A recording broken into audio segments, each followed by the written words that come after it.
और नवरात्रे में भी देवी की आराधना का एक स्मरण का सुख है महाराज। ज्योत का विधान है, नवरात्रे में देवी की ज्योत लगती है, अखंड ज्योति लगती है, जवारे बुआए जाते हैं, कलश लगता है। ज्योत का भी विधान है। जिसके यहां दिया अखंड जलाया जाता है, अगर वो दिए की लो, दिए की बाती अगर दक्षिण दिशा की होती है तो उसके घर में साल भर में एक घात जरूर होती है।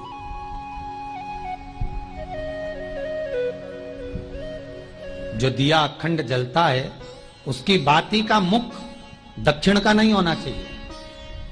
अगर आपने देवी भागवत का स्मरण कराओ, देवी भागवत को अगर सुना हो, तो देवी भागवत में स्पष्ट किया गया कि पूर्व की ओर मुख करा हुआ दिया, अर्थात पूर्व की ओर ज्योत जो जलाई जाती है वो संपदा की वृद्धि करती है।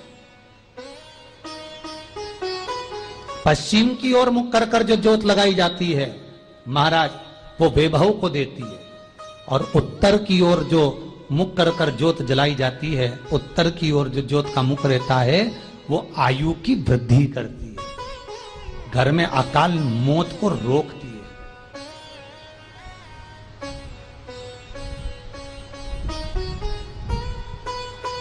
नवरात्रे का जो भाव तत्व है उसको भी अच्छे से समझ लेना। दक्षिण की ओर ज्योत ना लगाएं। अगर आपको लगाना है पूरब की लगाएं, पश्चिम की लगाएं या उत्तर की लगाएं। और जितने दिन महारानी जगदम्बा जगतधात्री दुर्गा भवानी, अब की बार माता जी घोड़े पर आई है। हर बार देवी बदल बदल के आती है, इस बार जो नवरात्रे आए वो घोड़े के आए। तो घोड़े पर जो देवी जी आती है वो समृद्धि को देने वाली आती है, लक्ष्मी की वृद्धि करने वाली आती है। जैसी घोड़े की रफ्तार होती है उस रफ्तार से लक्ष्मी घर में आती है। तो ये मत सोचना कि कोरोना महामारी ने हमको नीचे गिरा दिया या कोरोना महामारी ने रोक दिया, कमाई के स्रोत रोक दिए, धन रोक दिया। चिंता मत करना। मेरी मां जगत जननी दुर्गा भवानी अब की बार घोड़े पर आई है। साल भर में इतना धन दे देगी कि आपने पीछे के 4 साल में नहीं कमाया होगा, इतनी मेरी मां भंडार भर देगी। ये घोड़े पर आई है, कोई साधारण नहीं हो सकता। देवी भागवत में स्पष्ट किया गया, जब जगदम्बा मगर पर आती है उसका भाव अलग है, और जगदम्बा जब हाथी पर आती है उसका भाव अलग है, और जगदम्बा जब घोड़े पर आती है तो जगत को समृद्धिवान बना देती है, वैभव में कमी नहीं आती। अभी भले दुनिया के लोग अभी रोते हैं कि पैसा नहीं आ रहा, कोरोना महामारी ने सब तोड़ दिया, रोक दिया, पर चिंता ना करना। मेरी मां अगर घोड़े पर आई है तो उसका सुख आपको जरूर मिलेगा। एक जरा सी मिट्टी की दुकान भी अगर आप खोल कर बैठेंगे तो चांदी और सोना के बराबर कमाएंगे, इतना धन देगी वो मां। साधारण नहीं है मेरी माता। तात्विक सुख का आनंद देने वाली, लाभ तत्व प्रदान करने।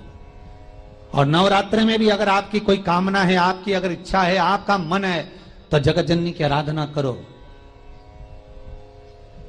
पति और पत्नी में अगर क्लेश है तो जगदम्बा के मंदिर में मक्खन चढ़ाओ, प्रेम बढ़ जाएगा। आपको लगता है कि पति कोई अन्य स्त्री से लगा हुआ है या परिवार टूट रहा है, तलाक तक पहुंच गया है, तो माता के मंदिर में आप ध्वजा लगवाइए, उस ध्वजा पर मक्खन लगाकर लगवाइए, आपको लाभ मिलेगा।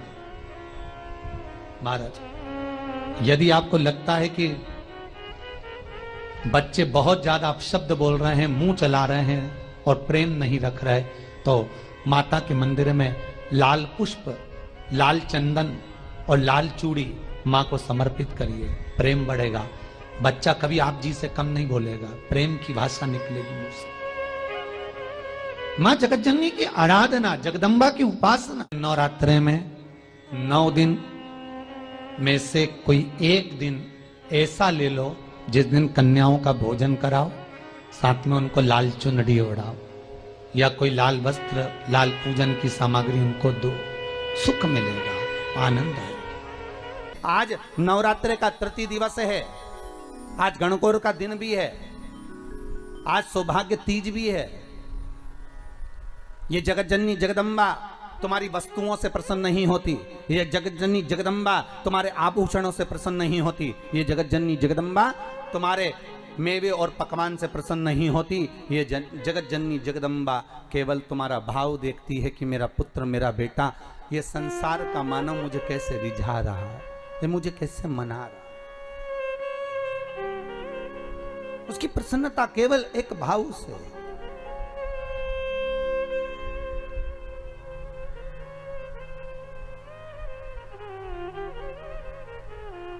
केवल एक भाव।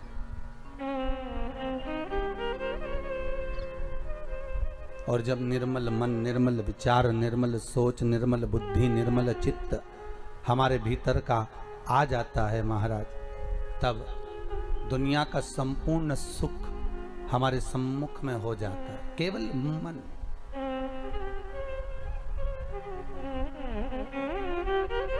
केवल मन।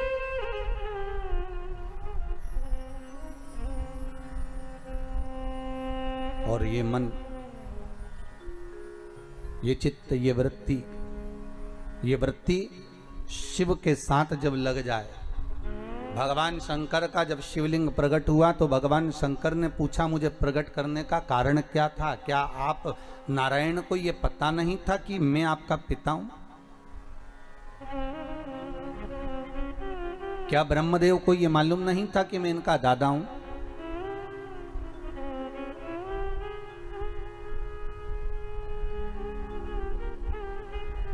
कौन है इस?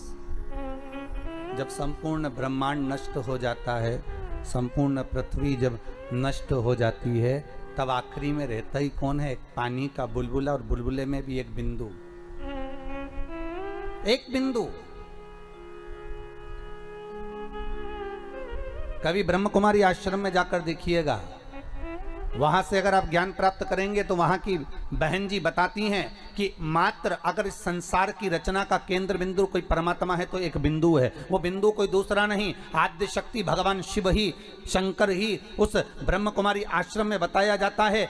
बहन जी बताती हैं कि ये बिंदु ही शंकर है। उस शंकर से ही सर्व जगत की उत्पत्ति है। उस शिव से, उस शंकर से, उस कैलाशी से, उस त्रिकालदर्शी से सर्व जगत की उत्पत्ति है। जैसे मकड़ी जाले को बना देती है और भगवान शंकर भी उसी तरह जाले को निर्मित कर देते हैं, संसार को निर्मित कर देते हैं। पर जब देखते हैं कि संसार के लोग मुझसे दूर हो गए, ये संसार के लोग भजन चित्त वृत्ति से दूर हो गए, इनके भीतर का अहंकार जाग गया है, अहमता जाग गई है, और दिन भर एक बात कहते हैं, मैं हूं, मैं कर रहा हूं। अगर मैं दुकान नहीं जाऊंगा तो काम नहीं होगा, मैं घर नहीं चलाऊंगा तो काम नहीं होगा, मैं फैक्ट्री नहीं चलाऊंगा तो फैक्ट्री नहीं चलेगी, अगर मैं नहीं होऊंगा तो यह काम नहीं होगा। हर व्यक्ति के मन में केवल एक ही बात अड़ जाती है कि मैं हूं तो हो रहा है, मैं हूं तो होगा, अगर मैं नहीं होऊंगा तो कुछ नहीं होगा। कई लोगों के मन में ये भाव। तो भगवान ने इस कोरोना महामारी में पूरे साल में दिखा दिया कि सारा लॉकडाउन लगा कर पटक कर तुमको घर में लाकर छोड़ दिया। ना तुम्हारी फैक्ट्री चल रही थी, ना तुम्हारी दुकान चल रही थी, ना तुम्हारे घर में कोई कमाने जा रहा था, ना कोई सामान लेने जा रहा था। फिर ये बताओ कि तुम्हारा घर कौन चला रहा था? घर चलाने वाला वो आदि शक्ति भगवान शिव ही था, वो त्रिकालदर्शी, वो कैलाशी, वो शंकर ही था। भगवान शिव को दिखाना था कि ये मैं हूं। इसलिए रुद्राष्टाध्याय में आया, आकाश पताल सर्वस्व में कोई दूसरा नहीं। तलातल में मैं हूँ, रसातल में मैं हूँ, जलचर में मैं हूँ, थलचर में मैं हूँ, वायुचर में मैं हूँ, तुम्हारी श्वासों में मैं रमण कर रहा हूँ। तुम मुझे पहचान गए, फिर संसार सागर का कोई दुख तुम्हारे सम्मुख में नहीं आ सकता।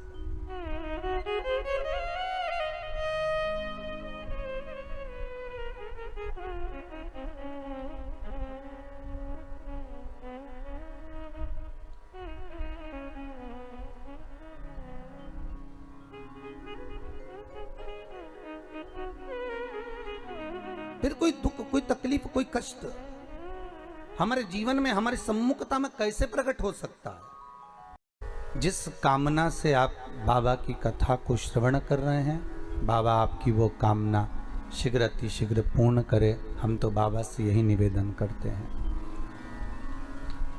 शिव महापुराण का एक प्रसंग रहा है कि शिव कथा श्रवण करने वाला अगर भाव से, दिल से शंकर की कथा को सुनता है तो शंकर उसकी कामना मात्र 3 महीने में पूर्ण कर देते हैं, ज्यादा समय नहीं लेते।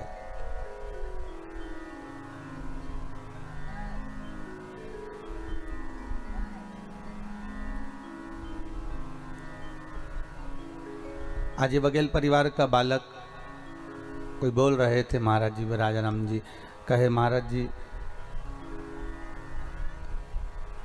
हमने सोचा ही नहीं था, बस टीवी पर कथा सुनते थे और कथा सुनते सुनते बाबा से निवेदन करा, बाबा एक काम ऐसा है वो हो जाए, शिव महापुराण की कथा हो जाए। और बाबा ने देरी नहीं करी गुरुदेव, इतनी जल्दी वो कार्य सफल करा, क्योंकि हो सकता है बाबा को यहाँ कथा कराना होगी, और वो कथा पक्की भी हो गई, टाइम भी मिल गया और कथा हो भी गई।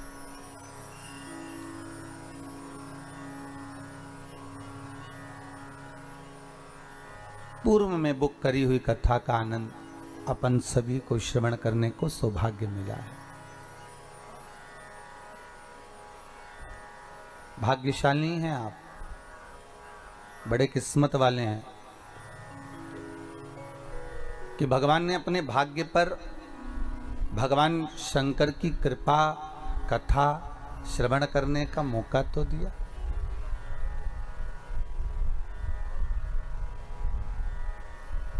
संपूर्ण सामान की जो लिस्ट होती है ना, वो आप बनाते हो। घर के कोई सामान लाना है तो लिस्ट कौन बनाएगा? आपको ही बनाना है, कोई दूसरे को नहीं बनाना। संपूर्ण सामग्री की लिस्ट बनाने वाले आप और आपकी धर्मपत्नी, आपके घर के लोग, आपके परिवार के लोग होते हैं कि मुझे ये कूलर लेकर आना है, मुझे आधा किलो चावल लेकर आना है, मुझे दाल लेकर आना है, मुझे सामग्री लेकर आना है। संपूर्ण सामान की लिस्ट आप बनाते हो, पर एक लिस्ट ऐसी होती है जो स्वयं नहीं बनाते हो, उसको डॉक्टर बनाता है, वो मेडिकल की लिस्ट होती है। और उसमें कोई कम ज्यादा भी नहीं किया जाता। वो कहता है कि इतनी दवाई लेना है तो उतनी ही लेना पड़ेगी, वो कहता है इतने इंजेक्शन चाहिए तो उतने ही लेना पड़ेगा, वो कहता है इतनी सामग्री चाहिए तो उतनी ही लेना पड़ेगी। वो लिस्ट कोई दूसरा बनाने वाला नहीं होता, वो लिस्ट अगर बनाता है तो डॉक्टर ही बनाता है। उसी तरह दो लिस्ट होती, ये संसार की वस्तुओं की सारी लिस्ट तो आप बना देते हो, और आप बना भी सकते हो। मकान, घर, परिवार, नाते, रिश्ते, कुटुंब, कबीले सब आप बना सकते हो, पर एक लिस्ट वो परमात्मा बनाकर भेजता है, वो होती है सुख और दुख की लिस्ट। वो लिस्ट कोई दूसरी नहीं है, वो लिस्ट है केवल सुख और दुख की।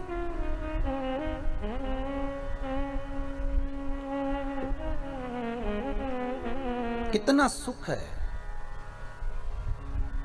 जीवन में, कितना दुख है, कितना भोगना है, कितना भजन करना है, और आपकी इन श्वासों द्वारा कितना स्मरण होना है, ये सब वो लिखता है। कोई दूसरा लिखने वाला नहीं होता महाराज।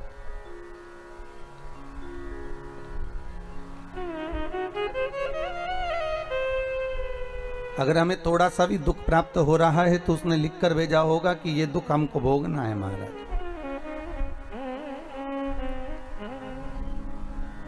किसी ने पूछा था कि गुरुदेव अगर भाग्य में दुख लिखा ही है तो फिर शिव महापुराण में जाने से फायदा क्या है? फिर भजन करने से क्या लाभ है? फिर कथा सुनने से मतलब क्या है? अगर दुख लिखा ही है, दुख भोगना ही है, और दुख लिखा है और दुख भोगना ही है, तो फिर कथा तत्व से मतलब क्या है? फिर दान क्यों, फिर भजन क्यों, फिर स्मरण क्यों, फिर कीर्तन क्यों, किस लिए? फिर उसका कोई महत्व ही नहीं। फिर मंदिर क्यों, फिर तीर्थ क्यों, फिर नाम जाप क्यों, किस लिए? पर शिव महापुराण की कथा कहती है कि दुख लिखने वाले ने तो लिख दिया, ठीक है, लिखने वाले ने तो जो लिखा वो लिख दिया, पर एक बात याद रखिए कि लिखने वाले ने लिख तो दिया, उसकी मर्जी थी, उसने कितना दुख कितना सुख लिखा ये उसके ऊपर है। पर एक बात याद रखो कि उस दुख सुख को हमें भोगना है, पर भोगने से पहले सुख जब हम भोगते हैं तो हमको बड़ा आनंद आता है, बड़ा एंजॉयफुल अपनी ज़िंदगी को जीते हैं। पर थोड़ा सा दुख अगर हमारी ज़िंदगी में सम्मुख में आ जाता है तो हम रोना चालू कर देते हैं, हम बिलखना चालू कर देते हैं। हम ये भूल जाते हैं कि परमात्मा ने अगर सुख में हमारा साथ दिया तो दुख में भी तो देगा, छोड़ तो ना देगा वो।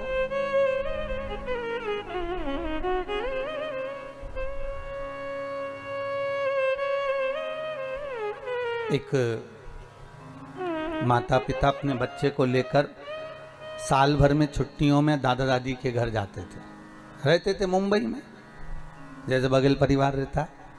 हाँ, रहता भले वहाँ हो पर साल भर में एक बार तो आते ही होगे महाराज आप लोग, है वर्ष में एक बार अपने माता से मिलने के लिए, गांव में देखने के लिए। भले आप मुंबई रह रहे हैं, भले आप मुंबई निवास कर रहे हैं, तो वो माता पिता के पास में अपने दादा दादी के पास अपने बच्चों को लेकर पहुंचते हैं। और बच्चों को लेकर पहुंचता और माँ रहते कम से कम 1 महीना 15 दिन 20 दिन छुट्टियों को बड़े आराम से अपने जीवन को निकालते।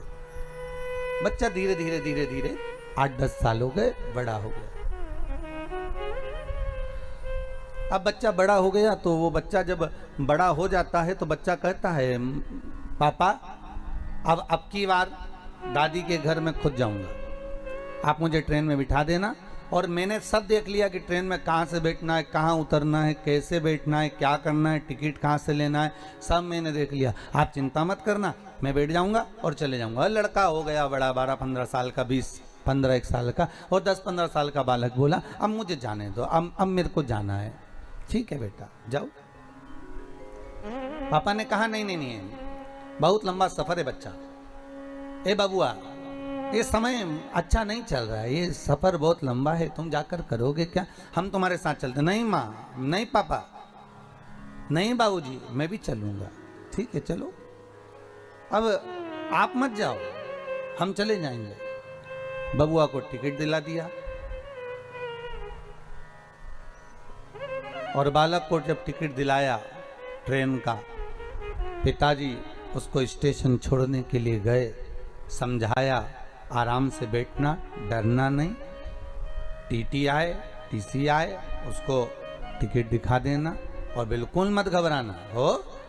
और भोजन रख दिया है झोले के अंदर, खा लेना, स्टेशन पर उतर जाना, ध्यान रखना, आराम से जाना, चिंता मत करना। और बेटा कहने लगा पापा मैंने साफ देख लिया है, आप चिंता मत करो, मैं आराम से चले जाऊंगा, आप क्यों टेंशन ले रहे हो, आपको चिंता करने की जरूरत नहीं, मैं सब पहुंच जाऊंगा, अब तो मैंने देख लिया, अब आप कोई टेंशन नहीं है, हो आप तो जाओ। पिताजी ने जेब में से एक पर्ची निकाली और बेटे के जेब में दे दी, ले ये पर्ची रख ले तेरे पास में, जब तुझे कहीं भय लगे, कहीं ऐसा लगे कि जरूरत है, तब इस पर्ची को निकाल लेना, थोड़ा सा पढ़ लेना। हो ठीक है। बेटे ने पर्ची आगे वाली जेब में रख ली, बेटा चले गया। ट्रेन आ गई, बेटा चढ़ गया, बैठ गया, चले, ट्रेन चल दी, इसको जगह मिल गई, बड़े आराम से बैठा हुआ था, बड़े आराम से, और बड़े आराम से बैठा बैठा वो बालक, सब लोग आ रहे हैं जा रहे हैं, कोई उसको डरा भी रहा, चलो सर को उधर, थोड़ा खसको, सीट दो, वो थोड़ा खसक भी गया, दे भी दिया उसने।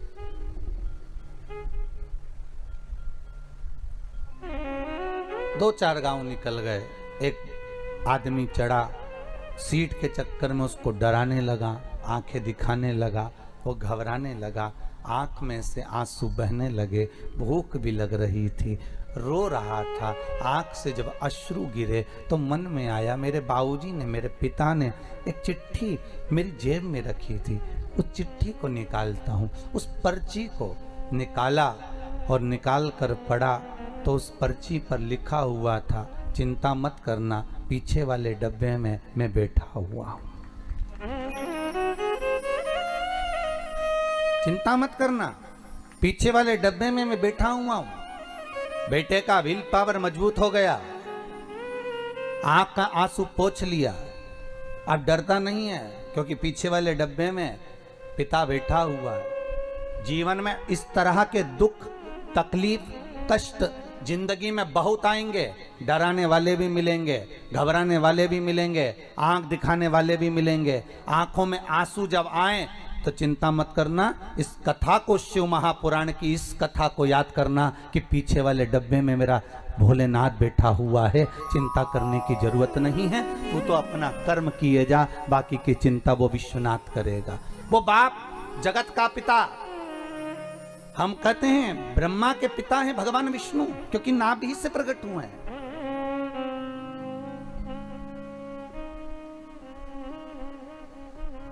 ब्रह्मा के पिता हैं भगवान विष्णु, पर भगवान विष्णु के अगर कोई पिता हैं, स्वयं ब्रह्मदेव ने पूछा कि आपका पिता कौन?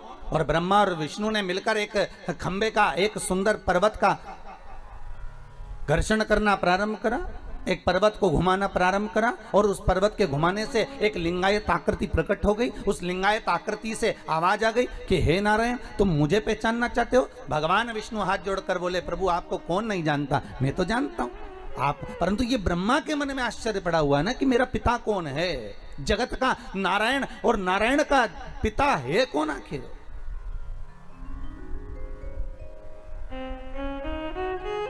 मेरे मन में संशय नहीं है। चिंता दूसरों को होती है, सब बड़ा टेंशन है दूसरों को, अपने को चिंता नहीं इतनी हो जितनी दूसरों को चिंता है। इतने बड़े बड़े बच्चे हो गए, ना जाने शादी कब करेंगे। अरे बच्चे उनके, सही है कि गलत है? बड़े भी हो गए तो उनके घर में हो गए, पढ़े लिख गए तो उनके घर में लिख गए, पर टेंशन इनको हो गई कि बताओ इतने बड़े बड़े हो गए, फिर टेंशन हो गया, इतनी सारी जमीन खरीदते जा रहे हैं, करेंगे क्या? सारी फैक्ट्रियां लाकर यही गांव में पांडे तारा में तो ना डाल देंगे? बड़ी चिंता।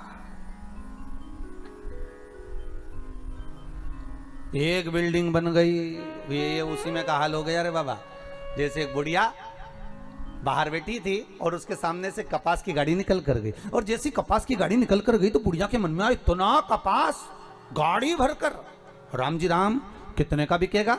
और बिकेगा तो कितना पैसा आ जाएगा? और पैसा आ जाएगा तो इनकी तो बिल्डिंगें बन जाएगी। बुढ़िया टेंशन लेके चक्कर खा के नीचे गिर गई।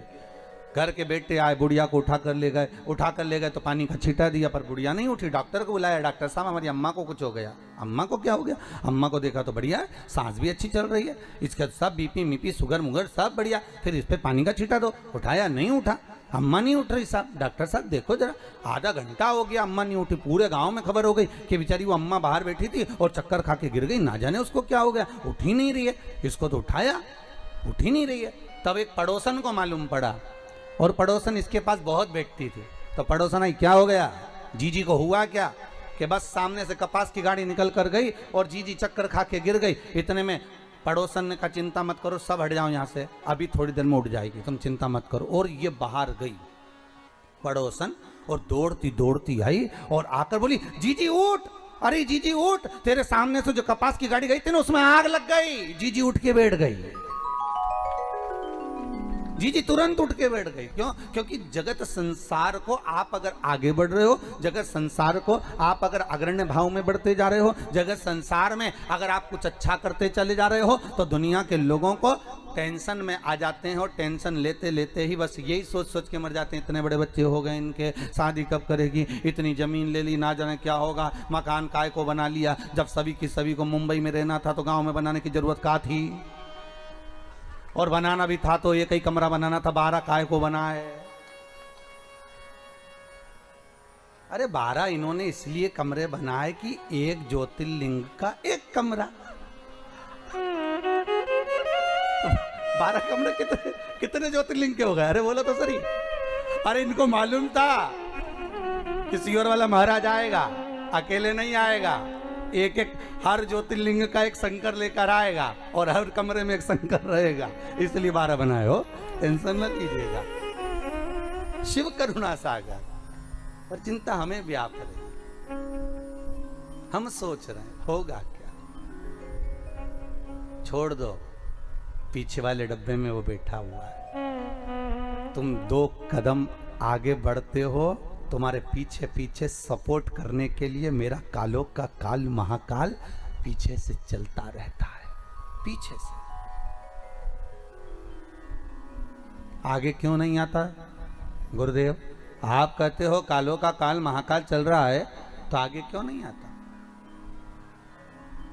किस लिए? शिव कहता है कि मैं सम्मुख में आऊंगा तो तेरी शान घट जाएगी, मैं पीछे रहकर तुझे आगे बढ़ाता हूं। जब तू आगे बढ़ जाता है तो मेरा नाम लेता है तो मुझे उसमें खुशी होती है। मां, एक घर की माता सबसे ज्यादा प्रसन्न कब होती है? जल्दी उत्तर दो रे भैया, बहुत प्रेम से उत्तर देना हो। घर की मां सबसे ज्यादा प्रसन्न कब होगी? घर की बूढ़ी मां सबसे ज्यादा प्रसन्न जब होती है जब बच्चा कहता है मम्मी भूख लगी है, तो माँ भी कहती इतना बड़ा हो गया अपनी धर्मपत्नी से के वो बउआ बोल, वो लाएगी तेरे लिए, भोजन बनाकर लाएगी, दाल बनाकर लाएगी। तब बेटा कहता है मम्मी दाल तो तेरे हाथ की अच्छी लगती है माँ, तू बना कर ला। तब माँ प्रसन्न हो जाती है। माँ को धन नहीं चाहिए, माँ को दौलत नहीं चाहिए, माँ को संपदा नहीं चाहिए। आप अगर दिल से परमात्मा को रिझा रहे हो, आप अगर दिल से परमात्मा को बुला रहे हो, तो उस परमात्मा को तुम्हारे सम्मुख में होना जरूरी है। फिर वही बात आ गई, बच्चा घबराया तो पिता ने जेब में एक पर्ची डाल दी। वो पर्ची केवल उस बालक की जेब में नहीं है,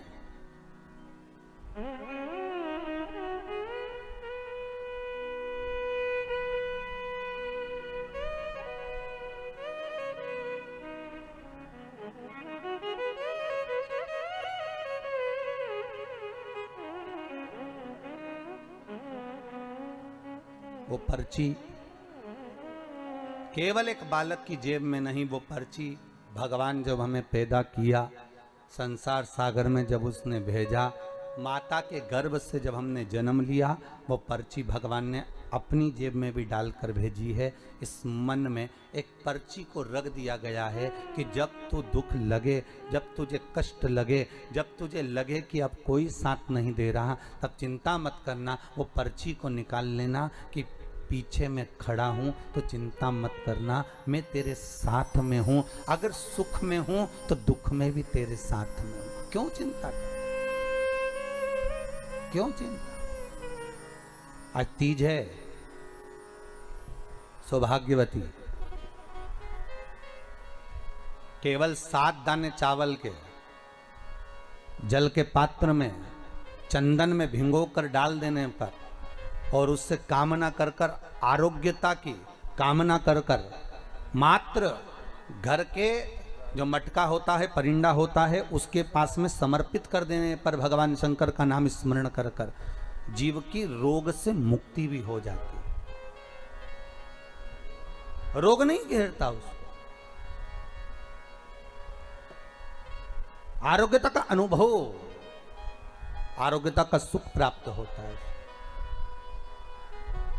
शिव महापुराण के लिए लोग कहते हैं, कई लोगों के, कई विप्रजन, कई ब्राह्मण जन भी पूछते हैं गुरुदेव ये बताओ कि इतने सारे उपाय आप बताते हो पुराणों में से निकाल कर, और हम भी प्रयास करें इसको निकालने के लिए, तो हम कौन सी पुराणों में ढूंढे? तो आपसे भी निवेदन है, स्कंद पुराण से निकालिए, लिंग पुराण से निकालिए, नर्मदा पुराण से निकालिए, देवी भागवत से निकालिए, श्रीमद् भागवत से निकालिए, शिव महापुराण से निकालिए, गर्ग संहिता से निकालिए, पद्म पुराण से निकालिए, राधा वल्लभी से निकालिए। एक एक पुराण में से, एक एक चरित्र में से, और तो और हम तो सहज भाषा में कहते हैं कि गीता प्रेस गोरखपुर की सारी गीता प्रेस गोरखपुर के अंक को लेकर आ जाइए। चाहे शिव अंक हो, चाहे सती अंक हो, चाहे पार्वती अंक हो, चाहे मानस अंक हो, चाहे धेनु अंक हो, एक एक भगवान गीता प्रेस का एक एक अंक खरीद कर लेकर आओ। कल्याण का एक एक अंक तुम्हारे पास में लेकर आओ, और उस अंक में से एक एक उपाय को निकालने का प्रयास करो। आपको सारे उपाय मिल जाएंगे जो इस व्यासपीठ से बताए जाते हैं। सारे उपाय आपके सामने आ जाएंगे कि जो व्यासपीठ से दिए गए, सारे उपाय आपके सम्मुख में। आप निकालो और उसको पढ़ो और उसको लाइए। बस दबा दिया गया। आज ढोंग, प्रपंच, छल ने दुनिया के लोगों ने शिव महापुराण के उपायों को, शंकर की कथा को दबा दिया था।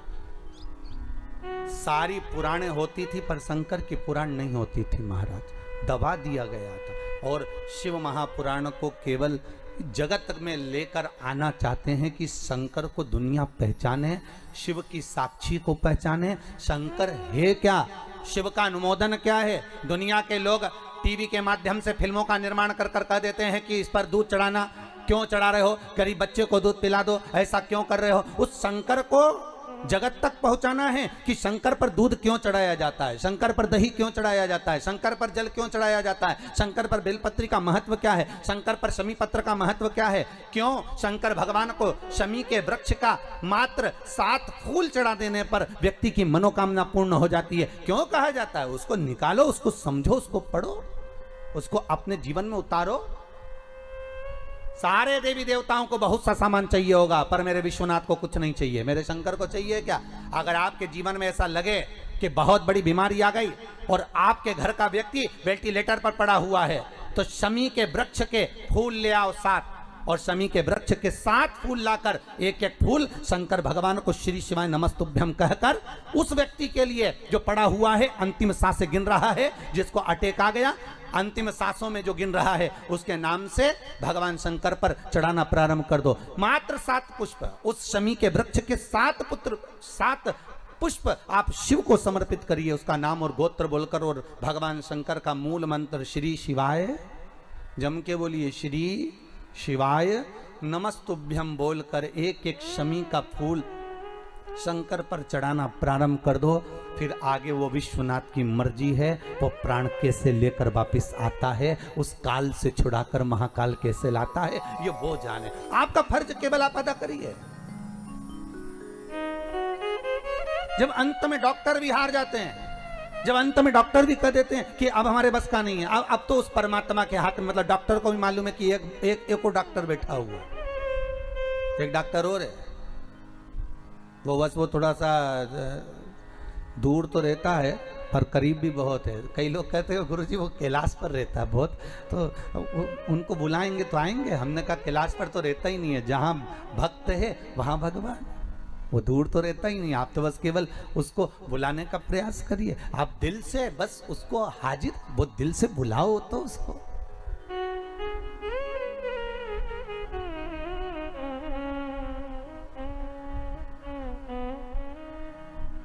ये बघेल परिवार का बालक ने टीवी पर कथा सुनकर मन में सोच लिया था कि शिव महापुराण की कथा कराना। ये बालक कहता है कि गुरुदेव हमने तो सोचा ही नहीं था कि आप गांव के अंदर गांव के अंदर गांव, वहाँ प्रतापगढ़ से रानीगंज से फिर या कौन सा गांव पांडतारा में है कथा करने आ जाओगे। ये बड़ा आश्चर्य की बात। तो ये केवल कोई ना हमारे बस का है ना आपके बस का है। बघेल परिवार अच्छे सुन लेना, ये तो शिव के बस का है। शंकर से आपने विनती करी तो भोलेनाथ ने यहाँ कथा करवा दी, कोई दूसरा नहीं कर सकता, शिव करे सो हो।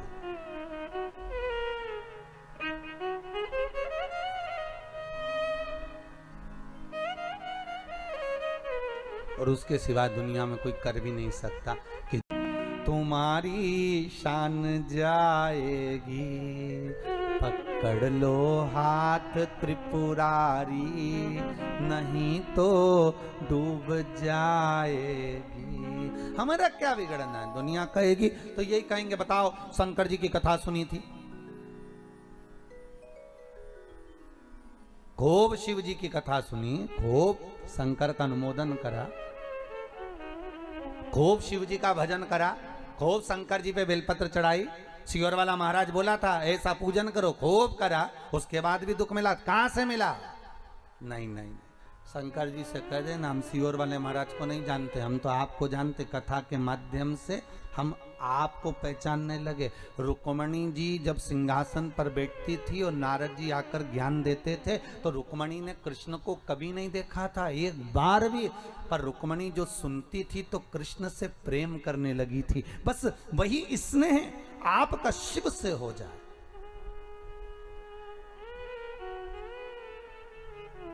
ये जो प्रेम होता है ना, इस प्रेम में होता ही ऐसा है। जिससे आप प्रेम करते हो ना उसको दुख होता है ना, तो जो आपसे प्रेम करता है ना दुख उसको ज्यादा होता है। बताओ, उसका मोबाइल ले लिया, उससे बात नहीं करने दे रहा, मैं उसको दूसरा दिला दूंगा। शंकर, ये प्रेम वाली बात है। अगर हम शिव से स्नेह करते हैं तो दुख तुम्हारा होगा, तो रोने वाला शिव होगा, कष्ट मिटाने वाला शंकर होगा।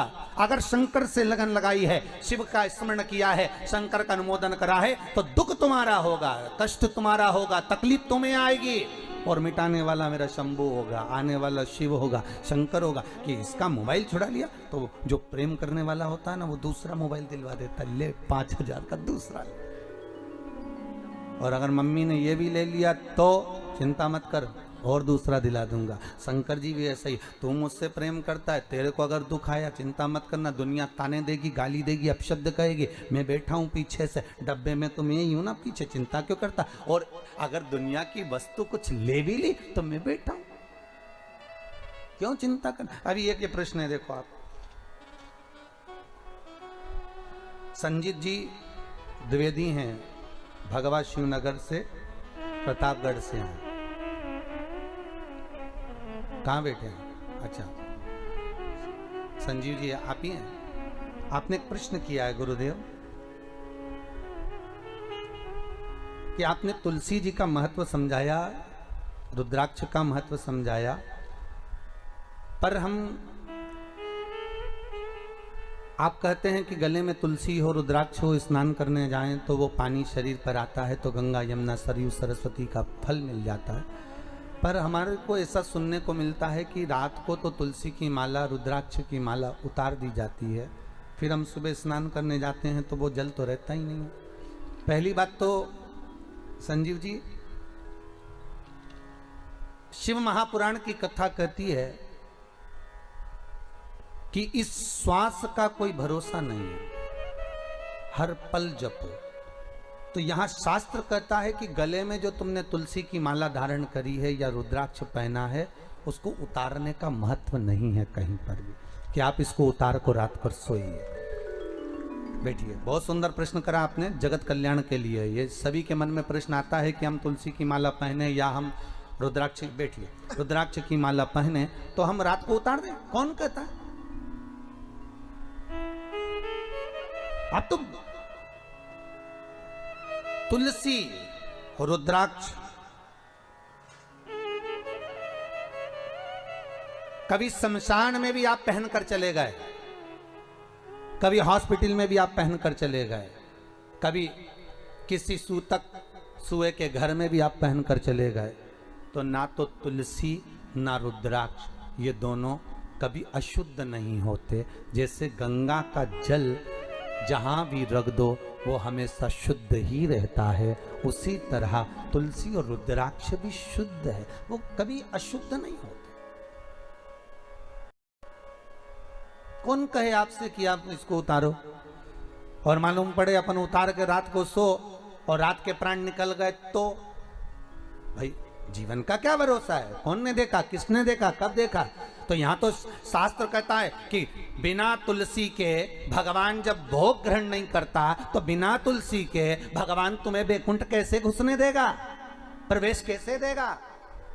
बिना बेलपत्री के शंकर कुछ अंगीकार नहीं करता, तो बिना रुद्राक्ष के शिव कैलाश कैसे लेकर जाएगा?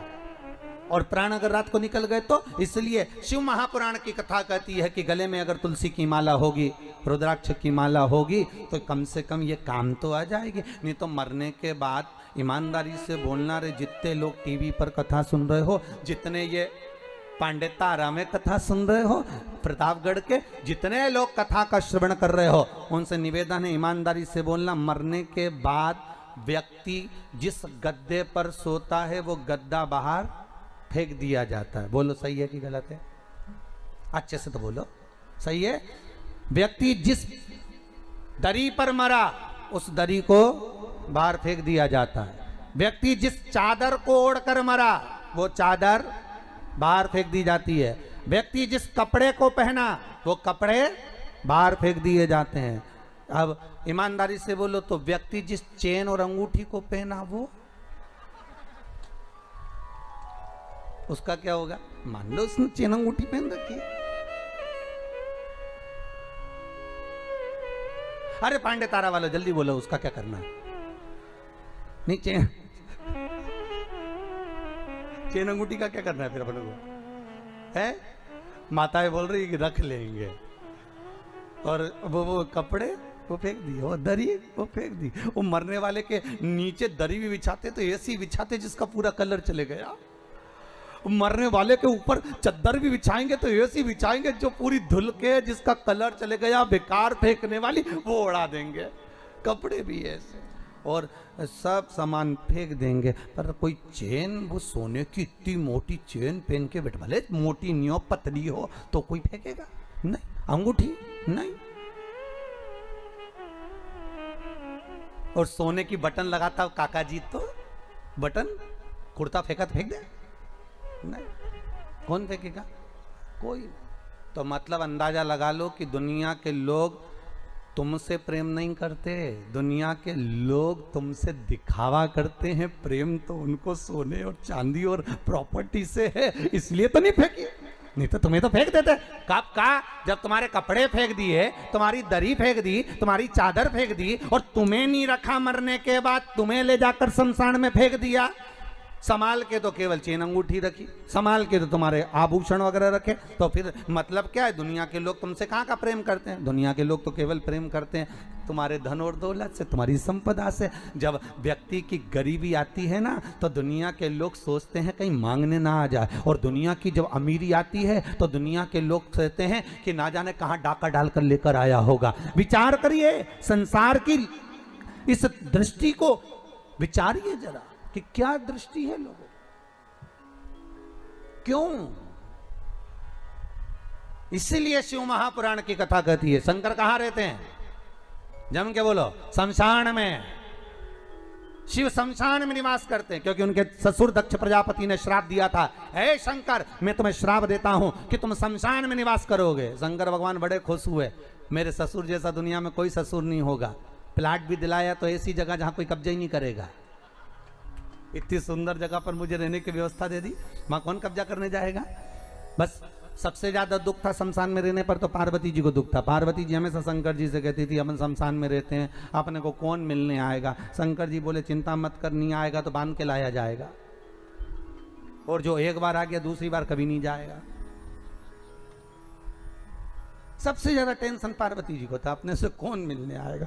इतनी दूर मकान बनाएंगे, जंगल में मकान बनाएंगे, गांव को छोड़कर इतनी खेत पे मकान बनाएंगे तो वहाँ कोई नहीं आएगा, वहाँ डर अलग लगेगा। तो शंकर भगवान की कथा देखो, कोई नहीं आएगा, आएगा जब आएगा, और एक बार आ गया तो वापस जाएगा ही नहीं, रुकेगा, फिर क्या करे जाकर? कई लोग हमसे ही कहते हैं, अरे गुरुजी आपने वो आपका कुबेरेश्वर महादेव मंदिर बना रहे हो, गौशाला बना रहे हो, वृद्धाश्रम बना रहे हो, तो कहाँ जंगल में बना रहे हो? इसको बनाना था तो कहीं वृंदावन में बनाना था। बड़े बड़े महाराज वृंदावन में आश्रम बना रहे हैं, बड़े बड़े महाराज हरिद्वार में बना रहे हैं। तुम्हें पैसा खर्च करना था तो कहीं तीर्थ में करना था, ऐसी जगह जहां लोग आते जाते रुकते, कमरे में रुकते तो थोड़ा पैसा देते तो कमरे का खर्चा निकल जाता।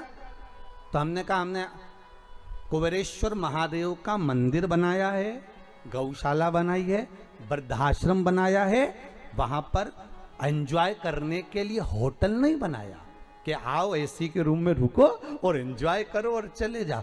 जिसको आना है वो शंकर जी के लिए आएगा, जिसको आना है वो गौ माता के लिए आएगा, जिसको आना है शंकर से मिलने के लिए आएगा। इसलिए कुबेर भंडारी का जो मंदिर सीहोर से 10 किलोमीटर दूर पर जंगल में जो बनाया जा रहा है, उसका कारण केवल इतना है कि यहां जो आएगा केवल शंभू के लिए आएगा, और जो शंकर के लिए आएगा तो कुबेर भंडारी उसके लिए खजाना खोल ही देगा, इसलिए उसको वहां बनाया। और सबसे ज्यादा धन्यवाद तो आपको दूंगा जिन जिन लोगों ने उसमें सहयोग करा। दान का एक एक रुपया अगर आपने दिया है, अपन रहे ना रहे पर अपना दिया गया वो दान सत्कर्म कम से कम सही जगह लग तो गया। गौ माता में, वृद्धाश्रम में, उस मंदिर में सही जगह लग तो रहा है। इसकी प्रसन्नता होना चाहिए, इसकी प्रसन्नता।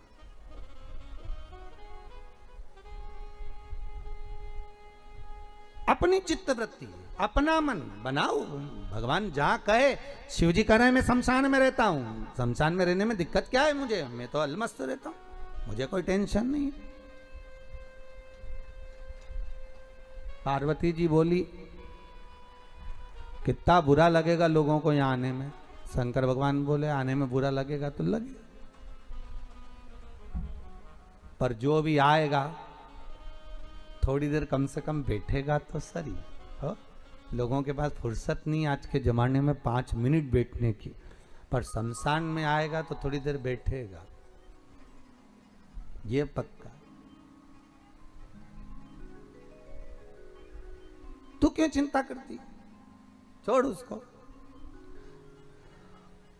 हमारी चित्तवृत्ति शिव में है, हमारा मन शंकर में है। इस मन को अगर शिव में लगा दिया तो शिव की दृष्टि हम पर है,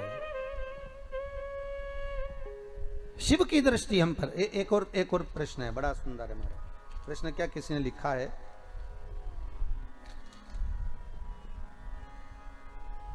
नीलम जी केसरवानी है, प्रतापगढ़ से आई हैं, अनीत नगर से आप आई हैं। कहाँ बैठी हैं,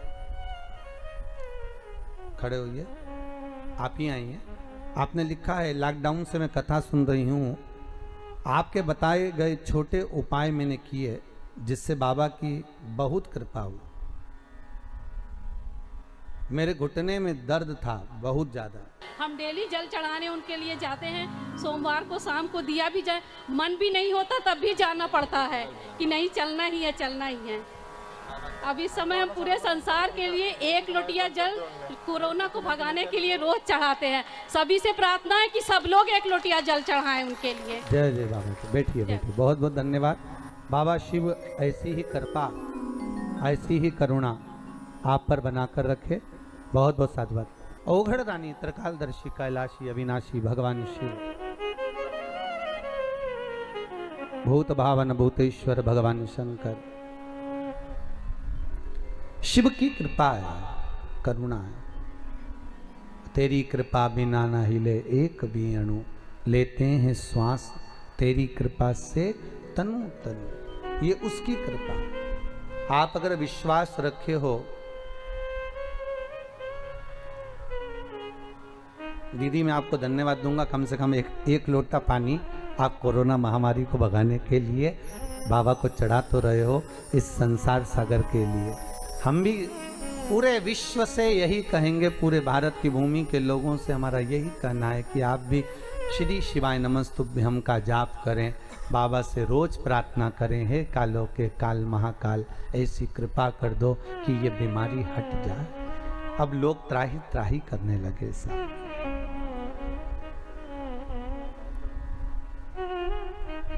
आओ आओ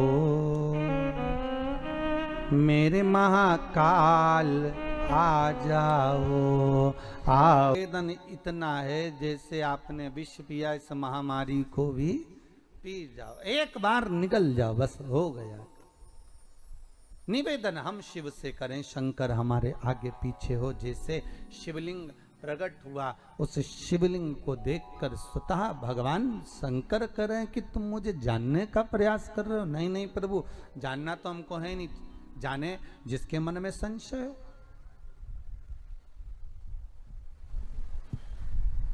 देखो, परीक्षा वही लेता है जिसके मन में संशय होता है, परीक्षा वही लेता है।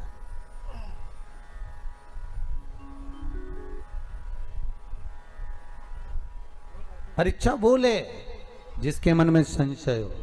यहाँ तो संशय है ही नहीं बाबा के प्रति, क्या संशय करें। हाला हजूर बैठा है, जैसे दीदी ने बताया, कल भैया जी ने बताया कि श्री शिवाय नमस्तुभ्यम का क्या लाभ है।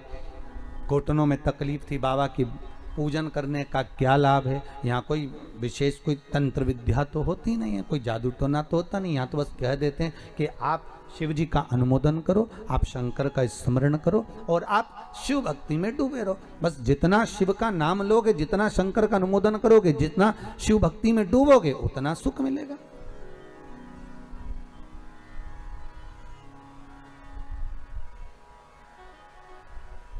जपो, जपाओ और जपते रहो। शिवलिंग में से आवाज जो आई, ब्रह्मा जी का तो मन विचलित हो गया। ये जो उंगली उठाने वाले होते हैं ना, तो ये उंगली तो उठा देते हैं पर ये देखते नहीं है कि ये 3 उंगलियां हमारी ओर भी जा रही है, हम उसमें बुराई देख रहे हैं तो 3 बुराई हम में भी होगी। हम किसी पर अगर उंगली उठा रहे हैं तो हम में भी कुछ ना कुछ खोट तो होगा।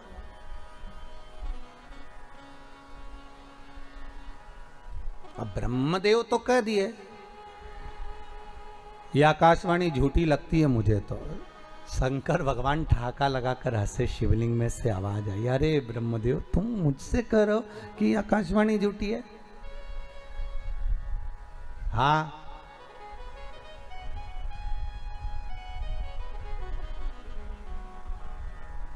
शिवलिंग जब प्रकट हुआ, उस शिवलिंग के 5 मुख निर्मित करे शंकर। केवल शिव केवल प्रामाणिकता देने के लिए। बहुत सुंदर चरित्र, जरा ध्यान दीजिएगा।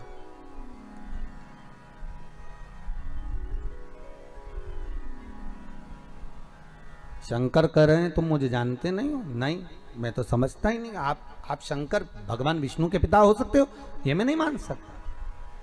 5 मुख शंकर ने शिवलिंग में से प्रकट कर दिए, इसलिए ओम नमः शिवाय, ये नमः शिवाय जो शब्द है पंचाक्षर, ये शंकर के प्रथम शिवलिंग में से प्रकट हुआ था। जो 5 मुख निकले थे उसमें से एक एक अक्षर प्रकट होकर सम्मुख में आया था। ये ओम नमः शिवाय शिव का प्रथम अक्षर, शिव का प्रथम स्वरूप ओम नमः शिवाय जो प्रकट हुआ, प्रथम लिंग जो प्रकट हुआ शिवलिंग, उसी में से प्रकट हो गया, उसी में से। अब भगवान शिव कह रहे हैं कि नहीं ब्रह्मदेव तुम जानते नहीं हो हमको, और ब्रह्मा कह रहे हैं आप नहीं जानते, ब्रह्मा असत्य पर है और शिव सत्य पर।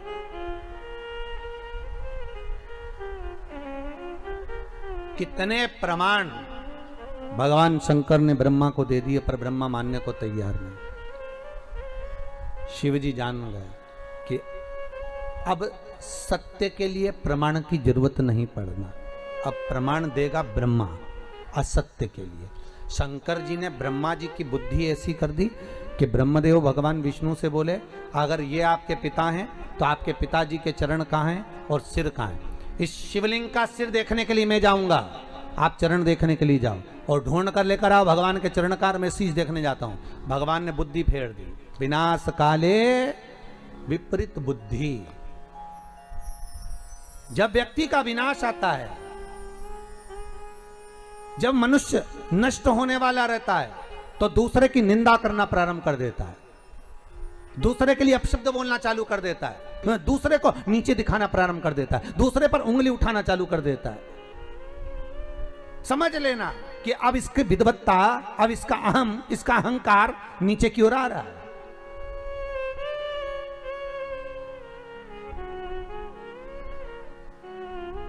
उठाओ उंगली, मना नहीं है, पर पहले सबूत सामने रखो। ब्रह्मा जी भी बार बार कह रहे हैं सिर कहाँ है, कहाँ है चरण? गए भगवान विष्णु ने कहा क्या चाहते हो ब्रह्मदेव? ब्रह्मदेव कह रहे हैं कि आप चरण ढूंढो। भगवान का ठीक है मैं जाता हूं चरण ढूंढने के लिए। शिवलिंग का चरण ढूंढने के लिए भगवान नीचे गए, ब्रह्मा शीश ढूंढने के लिए ऊपर गए। अब भगवान चरण ढूंढने गए, उनको चरण मिले ही नहीं, वापिस आ गए। ऊपर गए ब्रह्मा जी, जाते जाते केतकी का पुष्प मिल गया, उसको ले लिया साथ में, गौ माता मिल गई, उसको ले लिया साथ में। चलो तुम सबूत देना, कह देना कि भगवान ब्रह्मा को सिर मिल गया, तो झूठ बोलने का क्या लाभ होगा? केतकी के पुष्प से बोला तुझे सुगंधित बनाकर रखूंगा, देवताओं पर तू चढ़ेगा। और गाय कहने लगी मेरा क्या लाभ? तो भगवान ब्रह्मदेव कहने लगे अगर तू जाकर मेरे भगवान शिव के सामने एक बार झूठ बोल देगी तो तुझे घर की पहली रोटी खाने को मिलेगी। गौ माता बोली चलो ठीक है बोल देती हूँ। चले गए, आ गए सामने। भगवान ब्रह्मा ने भगवान विष्णु से पूछा नारायण हे प्रभु आपको क्या भगवान के चरण मिले? भगवान विष्णु ने तो कह दिया मुझे चरण मिले ही नहीं। शंकर भगवान के मुख से निकल गया जय हो सत्यनारायण भगवान की। स्कंद महापुराण की कथा कहती है सत्यनारायण की कथा यही शंकर की कथा से निकली है। कौन से भगवान की कथा? सत्यनारायण भगवान। क्योंकि भगवान विष्णु शिव जी के सामने सत्य बोल दिए थे, इसलिए उनका नाम हो गया था जम के बोलो, सत्यनारायण। अब आज के जमाने में तो जिसका नाम सत्यनारायण रहता है वो भी असत्य बोलता फिरता है, बड़ी आफत है। अरे कम से कम थोड़ा बहुत तो नाम का अंश रखो रे, कम से कम थोड़ा बहुत तो नाम का ध्यान रखो कि अपना नाम क्या है। अगर तुम्हारा नाम शांति बाई है तो कम से कम थोड़ी तो शांत रहे है? और अगर तुम्हारा नाम भीम सिंह है, वो हमारे यहाँ एक पंडित जी हैं, उनका नाम भीम है, और तो वो हमेशा भीम जैसी दादागिरी दिखाते रहते। वो तो जब देखो जब दादागिरी है दिखा, और जो भी मिले उससे बस वो दादागिरी, मैं ऐसा कर दूंगा। मैंने कहा ए भीम शांति बैठ।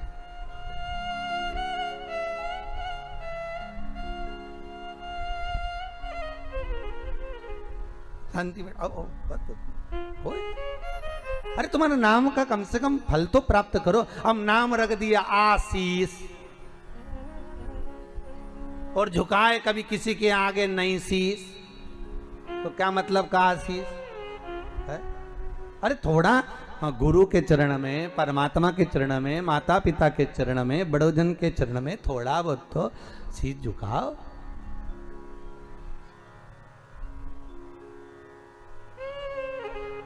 थोड़ी नम्रता। महाराज प्रेम हो जहां, स्नेह हो जहां। झूठ बोल रहे हैं भगवान सत्यनारायण। सत्यनारायण हो गए। ब्रह्मा जी ने कहा आपको चरण नहीं मिले। नहीं, भगवान विष्णु ने पूछ लिया आपको भगवान शंकर का सिर मिला क्या? ब्रह्मा जी बोले बिल्कुल मेरे को तो मिला। अब एक बार अगर कहीं का व्यक्ति झूठ बोल देना तो उसको फिर झूठी झूठ बोलना पड़ता है। एक जगह हम कथा करने गए तो हमने उनकी सास से पूछ लिया तुम्हारी बहू नहीं आ रही कथा में? क्या गुरुजी अब क्या बताएं, बच्चों की पढ़ाई चल रही। अच्छा, एग्जाम का टाइम आ गया, बच्चों के 2 पेपर हो गए तो पढ़ाई। हमने कहा ठीक है। अब हम उनके पड़ोस में पधरावनी के लिए गए। अब वो माने नहीं तो हम पड़ोस में चले गए तो इनकी बहू आ गई और बहू मिली तो बहू से कहा हमने, कहा क्यों तुम कथा में नहीं आ रही?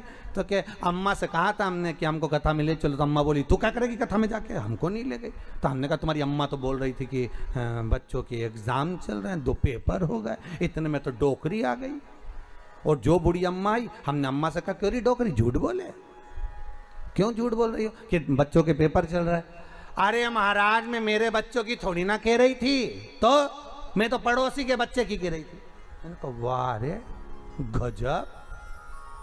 ये तो उसी में का हाल है जैसे एक अम्मा रोज बेचारी लकड़ी लेने जाए, रोज थक जाए, थकने के बाद भगवान से कहे भगवान मैं तो बहुत थक गई, तू तो मुझे उठा ले, अब तो संसार से उठा ले, अब मुझे रहना ही नहीं, तू तो उठा ले। एक दिन लक्ष्मी जी ने भगवान विष्णु से कहा भगवान ये रोज रोज कहती है उठा ले उठा ले, उठा ला।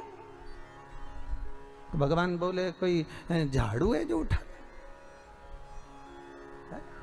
परंतु रोज रोज तो कह रही ना उठा ले उठा ले। तो भगवान कहा ठीक है अब कल बोलेगी तो उठा लाऊंगा। और इसने कल फिर हे भगवान मैं तो थक गई, संसार में आकर फंस गई, तो मुझे उठा ले। भगवान सामने प्रकट हो गए, अम्मा चल मैं तुझे उठाने आया। अम्मा बोली मैं मेरी थोड़ी ना कह रही, लकड़ी का गट्ठा उठा ले, ये लकड़ी का गट्ठा उठा, मैं मेरी थोड़ी ना कह रही। अम्मा बोले तू तो मेरे पीछे पड़ गया, मुझे उठाने आ गया, फालतू हूं मैं।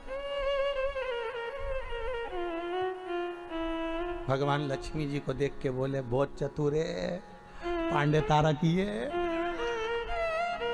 साधारण नहीं है, कोई उठे।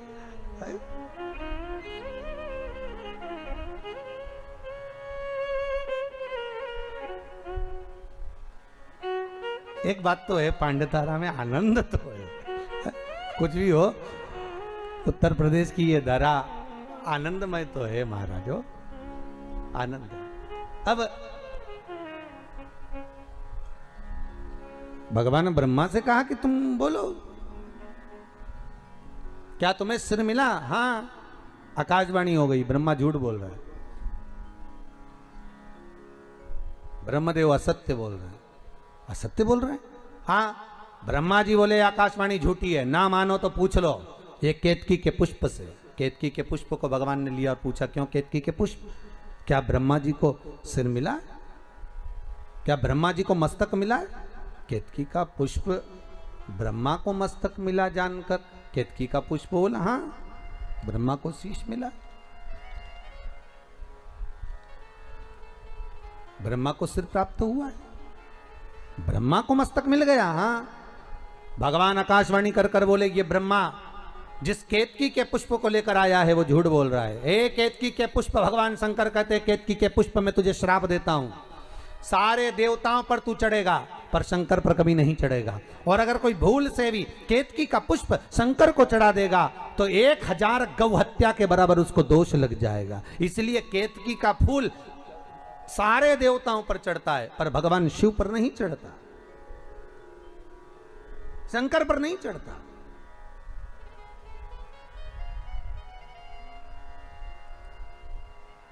शिव को प्रिय है पुष्प में आंक का पुष्प, जो आंकड़े का पुष्प होता है शंकर को बड़ा प्रिय है। और दूसरे नंबर पर शंकर को प्रिय है शमी का पुष्प, बहुत ध्यान देना महाराज। तीसरे नंबर पर शंकर को प्रिय है महाराज सरसों का पुष्प। सरसों होती है ना, जो राई अपन बोते हैं, सरसों बोते हैं, उसमें पीले कलर का जो पुष्प लगता है। हमारा तो निवेदन रहता है जब तक सरसों आए तो प्रयास करा करो कि सरसों के 108 पुष्प शंकर भगवान पर चढ़ाना प्रारंभ कर दो। महाराज ये पक्का है कि वर्ष भर कोई बड़ी बीमारी आपको घेर नहीं सकती अगर सरसों के फूल शिव को चढ़ रहे हैं तो। और प्रयास करना कि सरसों का जो पुष्प होता है, सरसों का जो फूल होता है महाराज, अगर कोई व्यक्ति को किडनी या लीवर से जुड़ी हुई कोई तकलीफ होती है या किसी व्यक्ति का एक्सीडेंट हो गया होता है और उसका कोई अंग रह गया हो, कोई शरीर का कोई भाग रह गया और वो काम नहीं कर रहा हो, जैसे किसी के पांव रह जाते हैं एक्सीडेंट के बाद, किसी का हाथ रह जाता है, या कोई अंग काम नहीं कर रहा हो, वहाँ ब्लड पहुँच नहीं रहा हो, वो जगह एकदम सुन्न हो गई हो, खाली पड़ गई हो, तो उसके लिए शिव महापुराण की कथा कहती है कि सरसों के पुष्प 11 शंकर जी के राइट भाग में, जहाँ शिव जी के गण दरवाजे के द्वारपाल मणिभद्र जिस जगह पर निवास करते हैं, कौन निवास करते हैं? मणिभद्र। शंकर जी के दरवाजे के द्वारपाल हैं मणिभद्र जी। तो मणिभद्र दरवाजे के द्वारपाल में राइट भाग में मणिभद्र जी विराजते हैं। मतलब राइट भाग कौन सा हुआ? जब आप मंदिर से बाहर निकलेंगे तो राइट भाग, मंदिर में प्रवेश करेंगे जब राइट नहीं होना चाहिए, आप मंदिर से जब जाएं तो राइट भाग। मतलब आप मंदिर से राइट से जाएंगे तो शंकर जी का भी राइट हो जाएगा, क्योंकि शिव जी ऐसे बैठे हैं तो शंकर जी का भी राइट हो गया, देवता उनका भी राइट हो गया, तो राइट भाग सीधा हाथ मणिभद्र जी का स्थान। 11 सरसों के पुष्प मणिभद्र के उस द्वार पर आप रख दीजिए और मणिभद्र के द्वार पर रखकर अंदर जाकर 108 वापिस जब आप बाहर निकल रहे हैं, ये पुष्प आप रखने के बाद एक बार बाहर जाएंगे फिर वापिस आएंगे मणिभद्र के रखने के बाद, और अंदर जाकर 108 सरसों के पुष्प शंकर को समर्पित करेंगे महाराज। उस सरसों के पुष्प जो शिव जी को आप समर्पित कर रहे हैं उसको वापिस लेकर आएंगे, श्री शिवाय नमस्तुभ्यम बोलकर उस सरसों के पुष्प को महाराज सरसों के तेल की बोतल में उसको डाल लीजिए। शंकर भगवान को किसी भी प्रदोष में शाम के समय प्रदोष काल में उस तेल को वापस ले जाकर चढ़ा दीजिए शिव जी को, उसको वापस लेकर आ जाइए। उस तेल का प्रयोग आप नाभि में डालिए और जो शरीर काम नहीं कर रहा उस स्थान पर कम से कम 15 दिन 20 दिन तक उसकी मालिश करना प्रारंभ करिए। बाबा चाहेगा तो चलाने का प्रयास कर देगा और वो अंग वो शरीर काम करने लगेगा। मणिभद्र का स्मरण, श्री शिवाय नमस्तुभ्यम, सब बोलिए एक बार जमकर, श्री, अरे पहले बोल दिया, हमारे साथ तो बोलो, श्री शिवाय नमस्तुभ्यम। भगवान शिव के मंत्र का स्मरण कर कर करते सरसों का जो पुष्प है उसमें आनंद की अनुभूति है, आनंद की अनुभूति।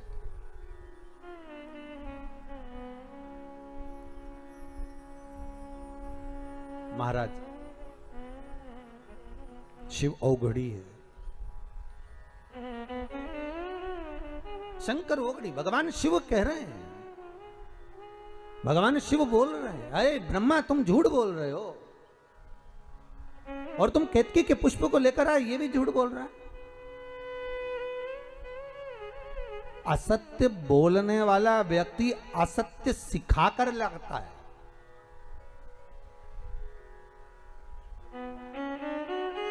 मैं फिर निवेदन करूंगा आप सबसे, पूरे महीने आप सत्य नहीं बोल सकते ना, मत बोलो। पूरे महीने में कम से कम एक हफ्ता बना लो कि मेरे को इस हफ्ते में सत्य बोलना। एक हफ्ते भी सत्य नहीं बोल सकते तो निवेदन है कोई 2 दिन ऐसा बना लो कि मैं 2 दिन सत्य बोलूंगा। 2 दिन सत्य नहीं बोल सकते तो शिव महापुराण की कथा कहती है कम से कम 1 दिन ऐसा बना लो कि मैं सत्य बोलूंगा। 1 दिन नहीं बना सकते तो कम से कम 2 घंटा ऐसा बना लो कि मैं सत्य बोलूंगा। 2 घंटा नहीं बना सकते तो कम से कम 1 घंटा बना लो कि मुझे सत्य सुबह 8 बजे से लेकर 9 बजे तक सत्य बोलूंगा। पर किसी को बताना मत ही सत्य तुम कि 1 घंटे में इसी समय पर सत्य बोलता हूं, नहीं तो उस समय पर पत्नी आ गई और उसने कुछ पूछ लिया तो अच्छा आपत तुम्हारी, फिर सत्य। एक गांव के बहुत विद्वान पंडित जी, बहुत विद्वान, खूब सत्संग करने वाले, खूब पूजन पाठ कराने वाले, खूब विद्वान पंडित जी, और चले गए नरक। तो गांव के लोग कुछ मरने के बाद नरक गए तो उन्होंने अपने पंडित जी को देखा, पंडित जी तुम यहाँ? पंडित जी बोले आओ। तो तुम्हें तो स्वर्ग जाना था, तुम नरक क्या कर रहे हो? पंडित जी बोले पत्नी के कारण आया। तो पत्नी ने कैसे भेज दिया कि रोज तैयार होके मेरे सामने आके पूछती थी मैं कैसी लग रही। अब रोज मुझे झूठ बोलना पड़ता था कि तू बहुत अच्छी लग रही, भले बुरी लगे तो भी कहना पड़ता था कि अच्छी लग रही। अब उसके चक्कर में बेचारा नरक चले गए। तो तुमसे निवेदन है तुम भी अपने पति से कभी मत पूछा करो मैं कैसी लग रही। एक आध दिन सुबह के समय पर अगर वो सत्यवादी बनकर मुंह से बोल दिया, जैसे तुमने आकर पूछा क्यों जी कैसी लग रही, और पति बोल दे ऐसी लग रही जैसे हरी घास में भैंस चर रही, अब कितना बुरा लगेगा। तो इसलिए सत्य बेचारा बोल भी नहीं पाता कि बोले तो सत्य कैसे बोले।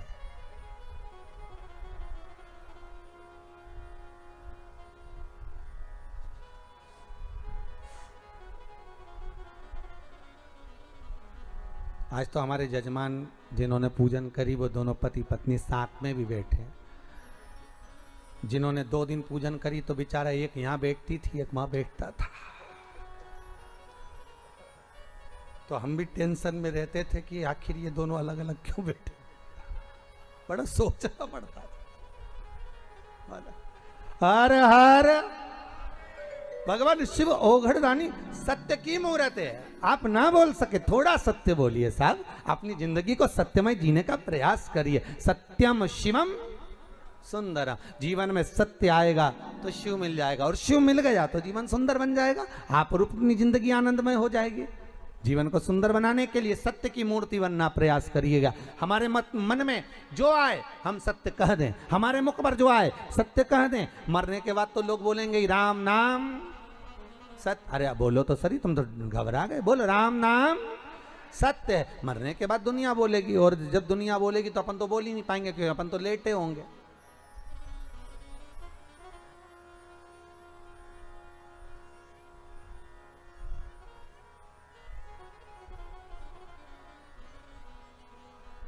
सत्य बोलने का प्रयास करिए थोड़ा थोड़ा, ठीक है। एकदम सत्य निकालना भी बड़ा कठिन हो जाता है।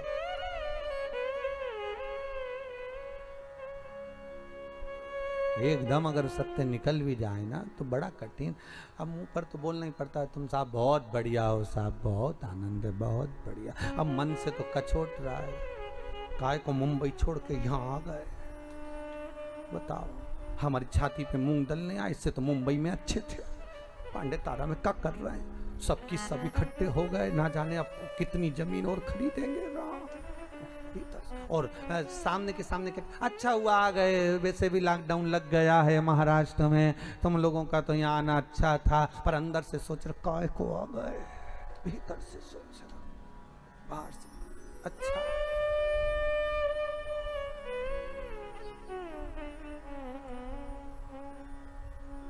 अच्छा तुम सोच तो रहे हो कि महाराज कैसी कथा बाचे राम, अब ऐसी बातें महाराष्ट्र का तो काम है।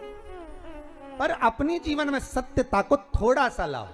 अये ब्रह्मा, तुम झूठ बोल रहे हो। ब्रह्मदेव ने कहा मैं झूठ बोल रहा हूं, केतकी का फूल झूठ बोल रहा है, तो गौ माता से पूछ लो। गौ माता को खड़ा करा, भगवान शिव ने पूछ लिया, बोल गौ माता, क्या ब्रह्मा जी ने भगवान शंकर का सिर देखा है? तो गौ माता बोली हाँ, ब्रह्मा जी ने सिर देखा। अब तो भगवान शिव को क्रोध आ गया, अरे गौ माता, तू जगत की मां कहलाती है, दुनिया के लोग तुझे पूछते हैं गौ माता, और तू कह रही है कि शंकर जी का सिर ब्रह्मा ने देखा है? मेरे सामने इस शंकर की साक्षी में तूने झूठ बोला है गौ माता। मैं तुझे श्राप देता हूं गौ माता, तेरा पूरा शरीर पूजा जाएगा पर तेरा मुख अपूज्य माना जाएगा। हिंदू धर्म में सारी परिक्रमा आगे से होगी पर गौ माता की परिक्रमा पीछे से होगी। हिंदू धर्म में सारा दान, कन्यादान, वस्त्रदान, मुद्रादान, स्वर्णदान, अन्नदान, सारा दान आगे से होगा पर गाय का दान पूंछ पकड़कर पीछे से होगा, क्योंकि तूने झूठ बोला है, तू असत्य बोली है। और तू असत्य क्यों बोल रही है? तू असत्य बोलने का कारण तेरा है क्या? क्यों असत्य बोली? केवल एक रोटी के लिए? और यही तो मनुष्य है साहब, मानव करता क्या? एक रोटी के लिए सत्य बोलता है, एक रोटी के लिए झूठ बोलता है, एक रोटी के लिए असत्यता का बिंदु पकड़ कर बैठता है, केवल एक रोटी के लिए।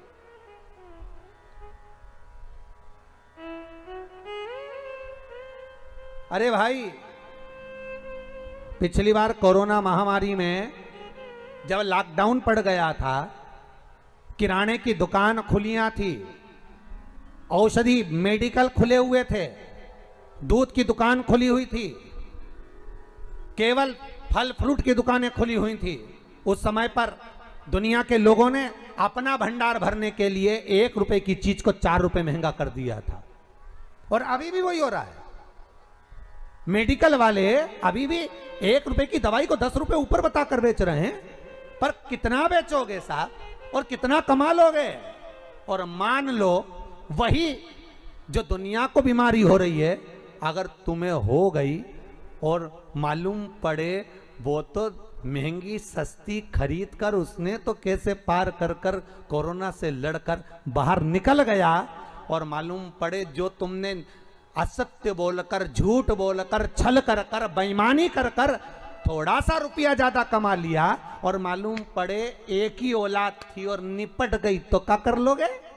इसलिए सत्य भाव में जितना कमाना है बाद में कमाना, 1 का 2 बाद में करना, 4 का 10 बाद में करना, पर जब तक सारा विश्व हाहाकार कर रहा है तब तक जितना बन सके उतना दुनिया के लोगों को सपोर्ट करना, दुनिया के लोगों को सहयोग करना। ये कमाने के लिए पूरी जिंदगी पड़ी है, पूरा जीवन पड़ा है सब कमाने के लिए। किराने का भाव बढ़ा देना बाद में, पर अगर अब लॉकडाउन पड़ रहा है तो उतने में ही सामान बेचना जितने का है। भले 2 रुपया कम कर दो, अपनी तरफ से दान और पुण्य करना प्रारंभ कर दो, क्योंकि ना जाने कौन सा धन आएगा, मालूम पड़े सब उजाड़ कर ले जाएगा। उस धन को बचाने का प्रयास करिए साहब।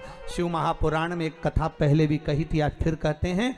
एक राजा बीमार पड़ गया, उस नगर के एक व्यक्ति का काम था, उसके पास में कमाई होती थी तो वो पैसा इकट्ठा कर कर बाजार में जाकर कोड़ियां खरीद कर लाता था। कोड़ियां देखिए, वो ऐसी छोटी छोटी कोड़ियां होती हैं, कोड़ियां खरीद कर लाता था, और उन कोड़ियों को खरीद कर लाता और कोड़ियां ले जाकर ढेर सारी इकट्ठी करते जाता। पत्नी कहती इतनी कोड़ियां क्यों ला रहे हो? पति बोला कोड़ियां आन दे, अपना क्या जा रहा है? इकट्ठा करता गया करते गया, बारदान पर बारदान भरता गया, बोरे बोरे भरता गया, खूब कोड़ियां इकट्ठी कर ली। एक दिन नगर का राजा बीमार पड़ गया। अब नगर का राजा बीमार पड़ा, वेदों ने, औषधि देने वाले डॉक्टर ने कह दिया कि राजा का एक ही इलाज है, कोड़ियां लाओ, उसमें आग लगाओ, उसकी राख तैयार करो, राजा के शरीर पर मलो। राजा के शरीर पर मलोगे, राजा ठीक हो जाएगा। अब कोड़ियां देखी तो बाजार में नहीं थी, नगर में देखी नहीं थी, भंडार गृह में देखी नहीं थी, कोड़ियां कहां गई? ढूंढ रहे हैं सब।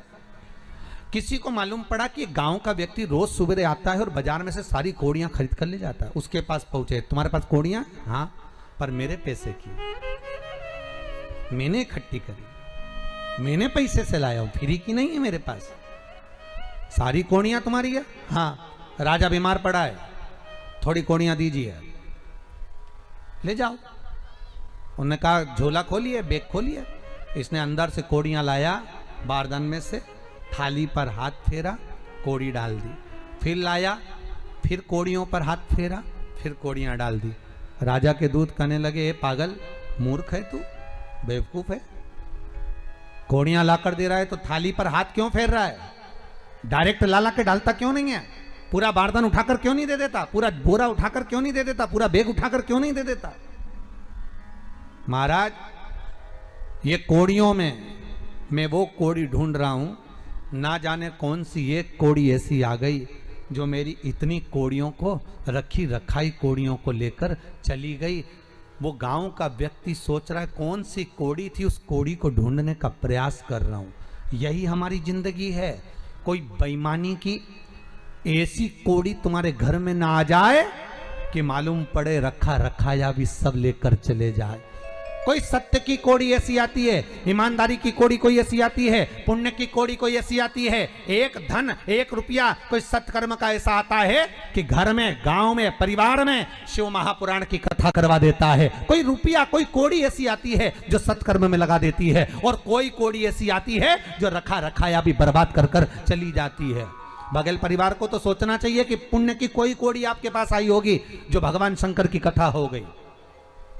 तो कोई ऐसा धन मत कमाना, एक का दो कर मत कमाना। इस कोरोना महामारी में दुनिया का सपोर्ट करो, सहायता करो कि कोई धन ऐसा ना आ जाए कि मालूम पड़े हमारा रखा रखाया भी चला जाए, हमारी पूंजी, हमारा जीवन सब समाप्त हो जाए। उस कोड़ी को ढूंढना, फिर मत करो एक का दो। थोड़ा समय रुक जाओ भाई, थोड़ा।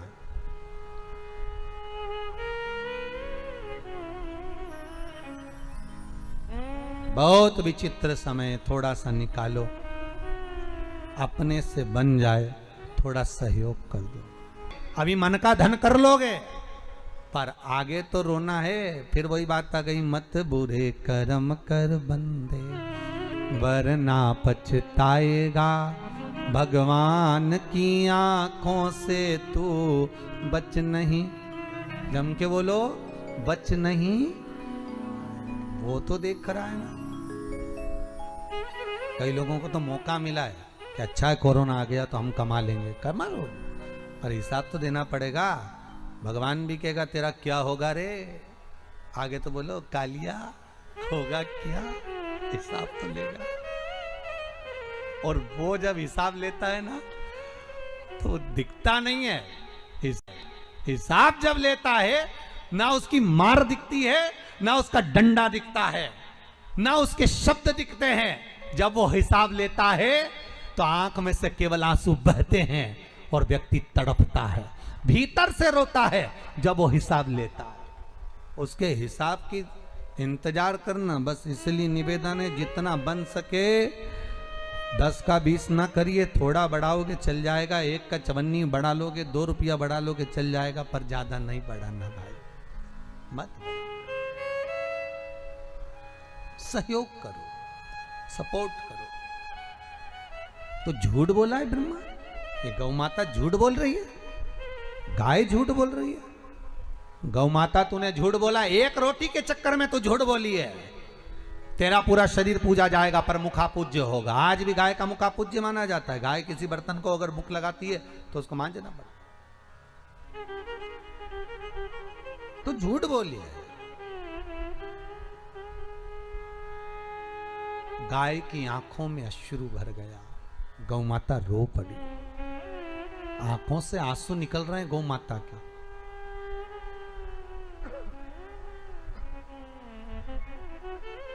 केवल मनुष्य नहीं रोता,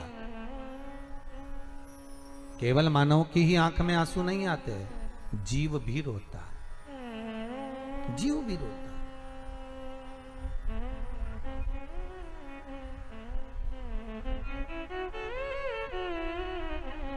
बस मनुष्य रोता भी है और मुस्कुराता भी है। बोलो सही है कि गलत है? पर कोई जानवर, कोई जीव मुस्कुराता है क्या? नहीं। वो रोता हुआ उसके आंसू दिख जाएंगे पर मुस्कुराता हुआ नहीं दिखे। और सीखो थोड़ा सा मुस्कुराना अपनी जिंदगी में।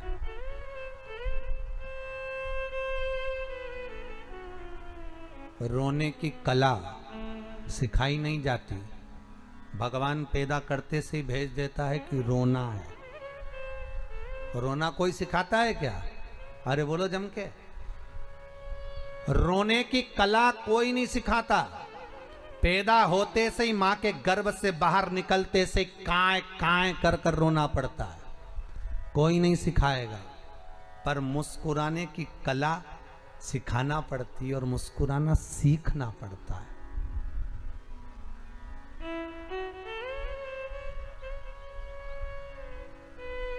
वो सीखना पड़ेगा।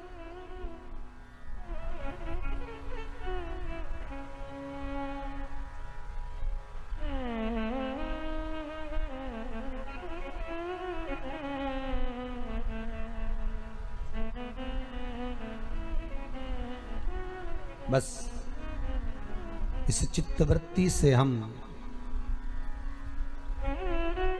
अपने भी चेहरे पर प्रसन्नता लाएं और दूसरे के चेहरे पर भी प्रसन्नता लाएं।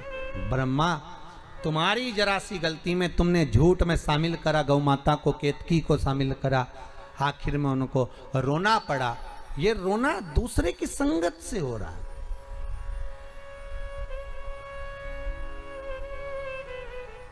दूसरे की संगत। किसी ऐसे का संग मत पकड़ना कि बाद में रोना पड़े। कई लोग झूठ बुलवाने के लिए एक आदमी को साथ में लेके जाते हैं। बोल सही है कि नहीं, मैंने ऐसा किया था कि नहीं, तो बेचारा साथ वाले को भी साथ देना पड़ता। हाँ वो साहब, और उसने मुंडी हिलाई तो यहाँ कथा कह रही है ब्रह्मा का साथ गौ माता ने दिया तो उसको रोना पड़ा, केतकी के फूल ने दिया तो केतकी के फूल को रोना पड़ा। झूठ बोलने का साथ कभी मत दो। सत्य बोलने का प्रूफ देने के लिए अगर कोई बुलाए तो चले जाना, पर झूठ बोल ऐसा हुआ कि नहीं, और उसको भी झूठ बोलना पता। हाँ सब, हाँ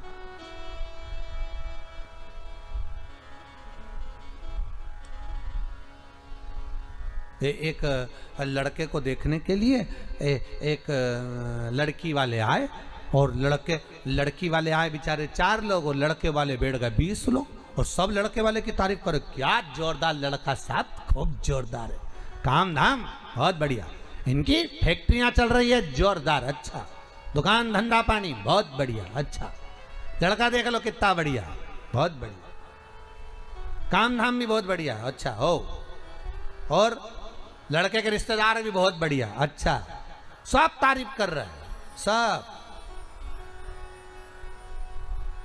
दिखने में भी अच्छा है। तो फिर किसी ने पूछा बोलचाल में अच्छा है कि नहीं है? बहुत बढ़िया, बोलचाल में भी अच्छा।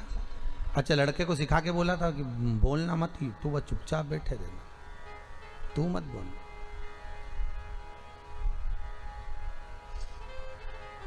अब वो लड़की की एक छोटी बहन साथ में आई थी। छोटी बहन गई कि हमारी जीजी के लिए हम आपको पसंद करने आए हैं। पास में जाके बैठ गई, पूछा तुम्हारा नाम क्या है? उसने बोलना चालू करा,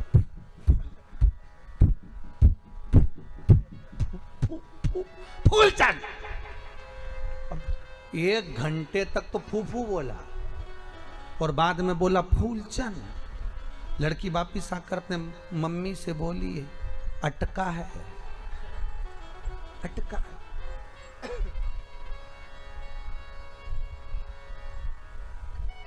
अब क्यों छुपाना भैया झूठ, सत्य है सत्य बोलिए। हम तो कई बार कहते हैं दिवाली मिलने जाओ तो हैप्पी दिवाली मत बोलिए, हम कई बार कहते हैं होली मिलने जाओ तो हैप्पी होली मत कहिए, डायरेक्ट जाकर कहिए राम नाम सत्य है। व्यक्ति जिंदगी में थोड़ा सत्यमय जीवन जिए, अच्छा जिए।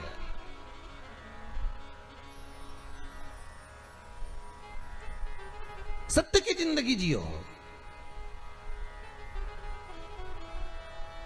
और उस परमात्मा के सामने अपनी सारी गुनाहों को, उस परमात्मा के सामने अपने किए गए पापों को हमारा निवेदन रहता है। शंकर के मंदिर में जब जाओ, एकांत में बैठकर बाबा को अपनी सारी गुनाहें गिनवा दो, अपनी सारी गलतियां गिनवा दो। मैं पापी, मैं कपटी, मैं छली, मैं प्रपंची, मैंने बहुत गलत काम किया है, पर हूं तो आपका हूं। आपने बनाया, आपने पैदा करा, और आपने जैसा बनाकर भेदा मैं वैसा हूं। बाबा से करो, विनती करो, निवेदन करो।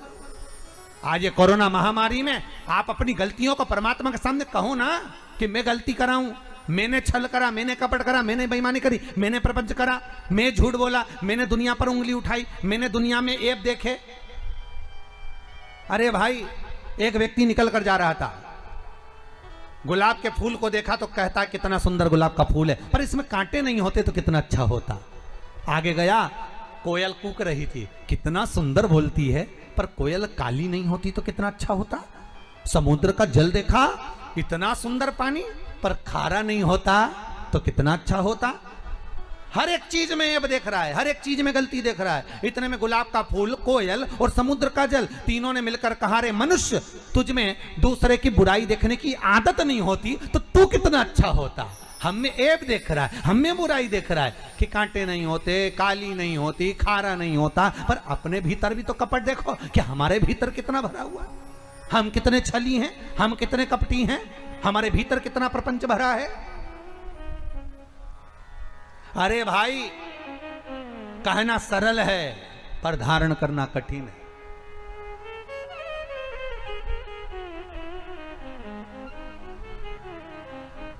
अपने भीतर को टटोलो थोड़ा सा, अपने भीतर शंकर को बिठाओ और भीतर को टटोलो। हे शंभु, हे त्रिकालदर्शी, हे कैलाशी।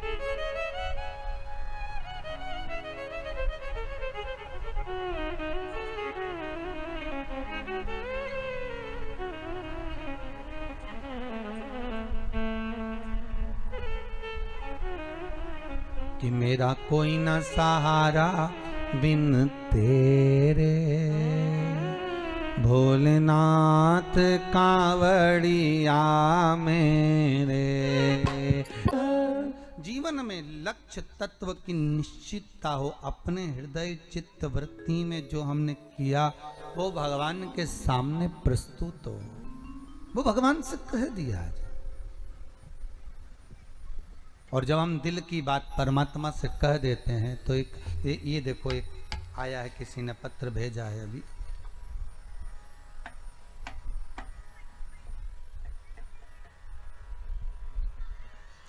श्री रमाशंकर सिंह, पिता का नाम श्री मलखान सिंह, बघेवारा, भोजे मऊ, प्रतापगढ़ से आए। कहाँ बैठे हैं? आपने लिखा है पत्र, आपने लिखा है, गुरुजी 16 साल से परेशान थे, रोग से भी, धन से भी, हर तरह से तकलीफ थी। बाबा की कृपा है, आपके सब कार्य सफल हो रहे हैं, आपने लिखा है। हाँ जी, मंदिर का निर्माण भी किया गया है। हमारी पत्नी बोली कि कितना मजदूर था, हमने कहा बाबा चाहेगा तो हम आपको बैठा देंगे। जय हो, जय हो। वो भी हो गया है। हम, हमारे बुजुर्ग लोग, कुछ लोग जानते होंगे हमारे पिता का, मलखान सिंह, पहले की हम उन्हीं का लड़का हूँ। जी जी, धन्यवाद। बैठिए, बहुत बहुत साधुवाद, विराजमान होइए, बहुत बहुत साधुवाद। बाबा की ऐसी कृपा बनी रहे, आपके मन की जो कामना है बाबा नित्य पूर्ण करते रहे। जो जो कामनाएं व्यक्ति लेकर आता है, भाव लेकर, जो शिव महापुराण की, फिर निवेदन करूंगा, शंकर की कथा में अगर आप बैठे हो, और केवल यही पांडे तारा में ही नहीं, अपने घर में बैठकर भी अगर आप शिव महापुराण की कथा को भले मोबाइल पर, फेसबुक पर, यूट्यूब पर, आस्था चैनल पर अगर श्रवण कर रहे हो और विश्वास रखकर ये नवरात्रे में आप 7 दिन शिव महापुराण की कथा को सुन रहे हो, तो इतना विश्वास रखना कि तुम्हारी कामना को 3 महीने में बाबा पूरा जरूर करेगा। जो कामना है बाबा देगा, उसकी यहाँ देरी नहीं होती। फिर कहूंगा, ब्रह्मा सोच विचार कर देंगे, भगवान विष्णु का भाग्य के अनुसार देंगे। शंकर भाग्य नहीं देखते, वो तो तुरंत दे देते हैं, उनको तो देने से मतलब है, वो तो बस भाव देखते हैं और प्रदान कर देते हैं, वो सोचता नहीं।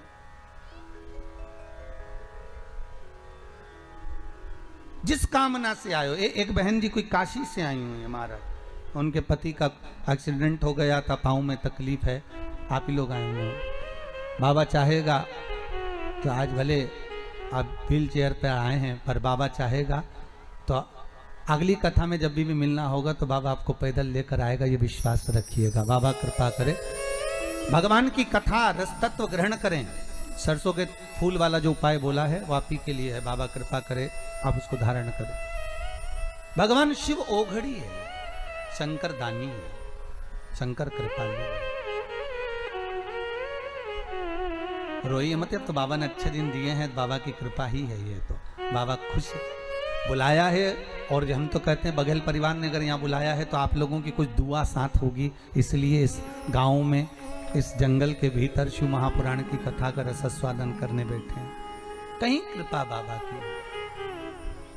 महाराज गौ माता भी झूठ बोल दी है, केतकी का पुष्प भी झूठ बोल दिया, ब्रह्मा फिर झूठ बोल दिए। भगवान शिव को क्रोध आ गया, अपने पैर के अंगूठे का नख तोड़कर फेंका, काल भैरव को प्रकट कर लिया, काट ब्रह्मा का सिर जिससे ये झूठ बोल रहा है। काल भैरव ने ब्रह्मा के सिर को काट दिया, जिस सिर से ब्रह्मा झूठ बोल रहे थे उस मुख को काट दिया। सिर लुढ़कता लुढ़कता गया, ब्रह्मा चुप नहीं हुए, झूठ बोलते चले जा रहे हैं कि आकाशवाणी झूठी है, आकाशवाणी झूठी है। रक्त के द्वारा एक नदी उत्पन्न हो गई जिसका नाम है कर्मनाशा। कर्मनाशा जो व्यक्ति के कर्मों का नाश कर देती है, इसलिए भारत की भूमि पर यूपी गवर्नमेंट ने बड़े बड़े बोर्ड इस कर्मनाशा नदी पर लगा कर रखे हैं कि इसमें हाथ ना धोइए, इसमें पाँव ना धोइए। ये वो नदी है जिसमें हाथ डालने से, पानी का छींटा लेने से कर्मों का नाश हो जाता है, पुण्य समाप्त हो जाते हैं। भगवान ब्रह्मदेव का शीश देखा, भगवान विष्णु ने शंकर जी से निवेदन करा कि इस शीश का करेंगे क्या, आप कृपा करिए। शिव बाबा से विनती करी, भगवान शंकर ने कहा आप हमसे निवेदन कर रहे हो, इसलिए ब्रह्मा का कटा हुआ सिर बट वृक्ष होगा, बड़ का पेड़ होगा। इस बट वृक्ष के नीचे कोई देवता बैठे ना बैठे, पर मैंने इस बट वृक्ष का निर्माण करा है, इसलिए इसके नीचे देवाधिदेव महादेव बैठेंगे और मेरा एक नाम बटकेश्वर महादेव पड़ेगा। शिव जी का एक नाम हो गया बटकेश्वर महादेव। बड़ के पेड़ के नीचे बैठे तो बटकेश्वर महादेव हो गए।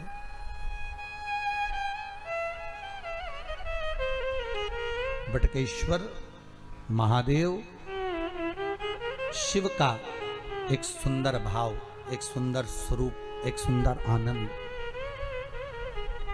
बटकेश्वर महादेव, आपको पहले भी कथाओं में कहा कि कोई व्यक्ति अगर धन लेकर चला जाए, पैसा नहीं दे, तो बटकेश्वर का पूजन, बड़ के पेड़ की जड़ के नीचे शिवजी का पूजन 3 सोमवार करना। वो आपको पहले बताया है और हमारे YouTube पर भी डला हुआ है, आप उसको सुन सकते हैं, उसको निकाल कर आप कर सकते हैं, आपका पैसा वापिस आएगा। बटकेश्वर का आगे चरित्र आया, भगवान ब्रह्मा ने क्षमा मांगी, गलती हो गई, पर क्षमा मांगने में कुछ नहीं जाता। आप लोगों से भी बारंबार निवेदन करते हैं कि क्षमा मांगने में पीछे ना हटे, अगर हुई है गलती तो क्षमा मांग लो।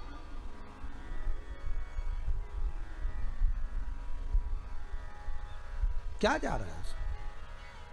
पर एक छोटा सा शब्द है स्वारी, पर बोलने में लोगों की जिंदगी निकल जाती है केवल इस शब्द को बोलने में कि साहब गलती हो गई, हो गया होगा, हमारे मुख से निकल गया होगा, आप शब्द बोल दिया होगा, क्षमा कर दो, हो गए। और इतना सा शब्द बोल देना व्यक्ति तो बस वो आनंद हो जाए, इतना सा शब्द।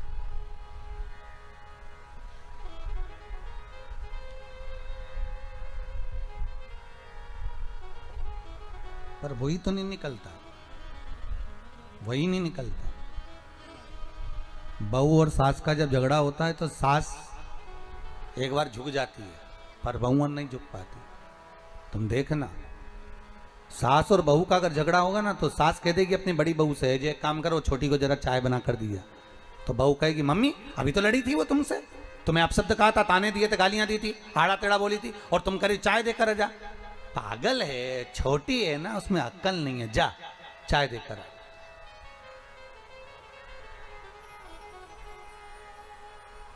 जाओ दिया जरा चाय।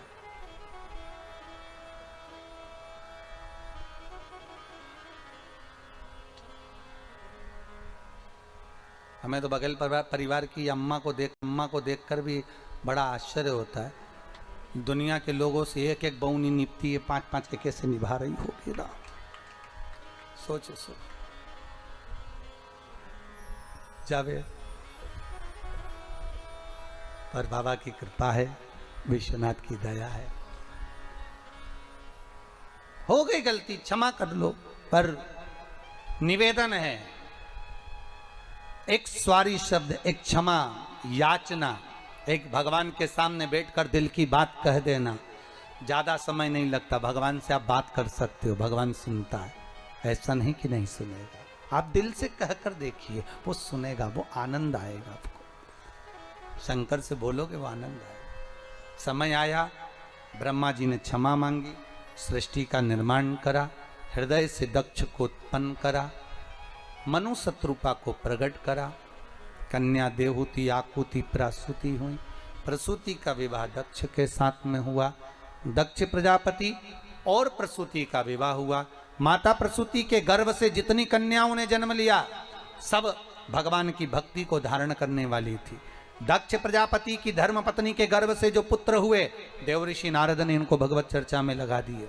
तो दक्ष प्रजापति ने श्राप दे दिया, नारद तूने मेरे पुत्रों को भगवान की भक्ति में लगाया, मैंने उनको सृष्टि के निर्माण के लिए पैदा करा था, उनको जन्म दिया था कि सृष्टि को आगे बढ़ाएंगे, और तूने भजन में लगा दिया। मैं तुझे श्राप देता हूं कि तू एक जगह टिककर नहीं बैठेगा, तू एक जगह स्थिर नहीं रहेगा।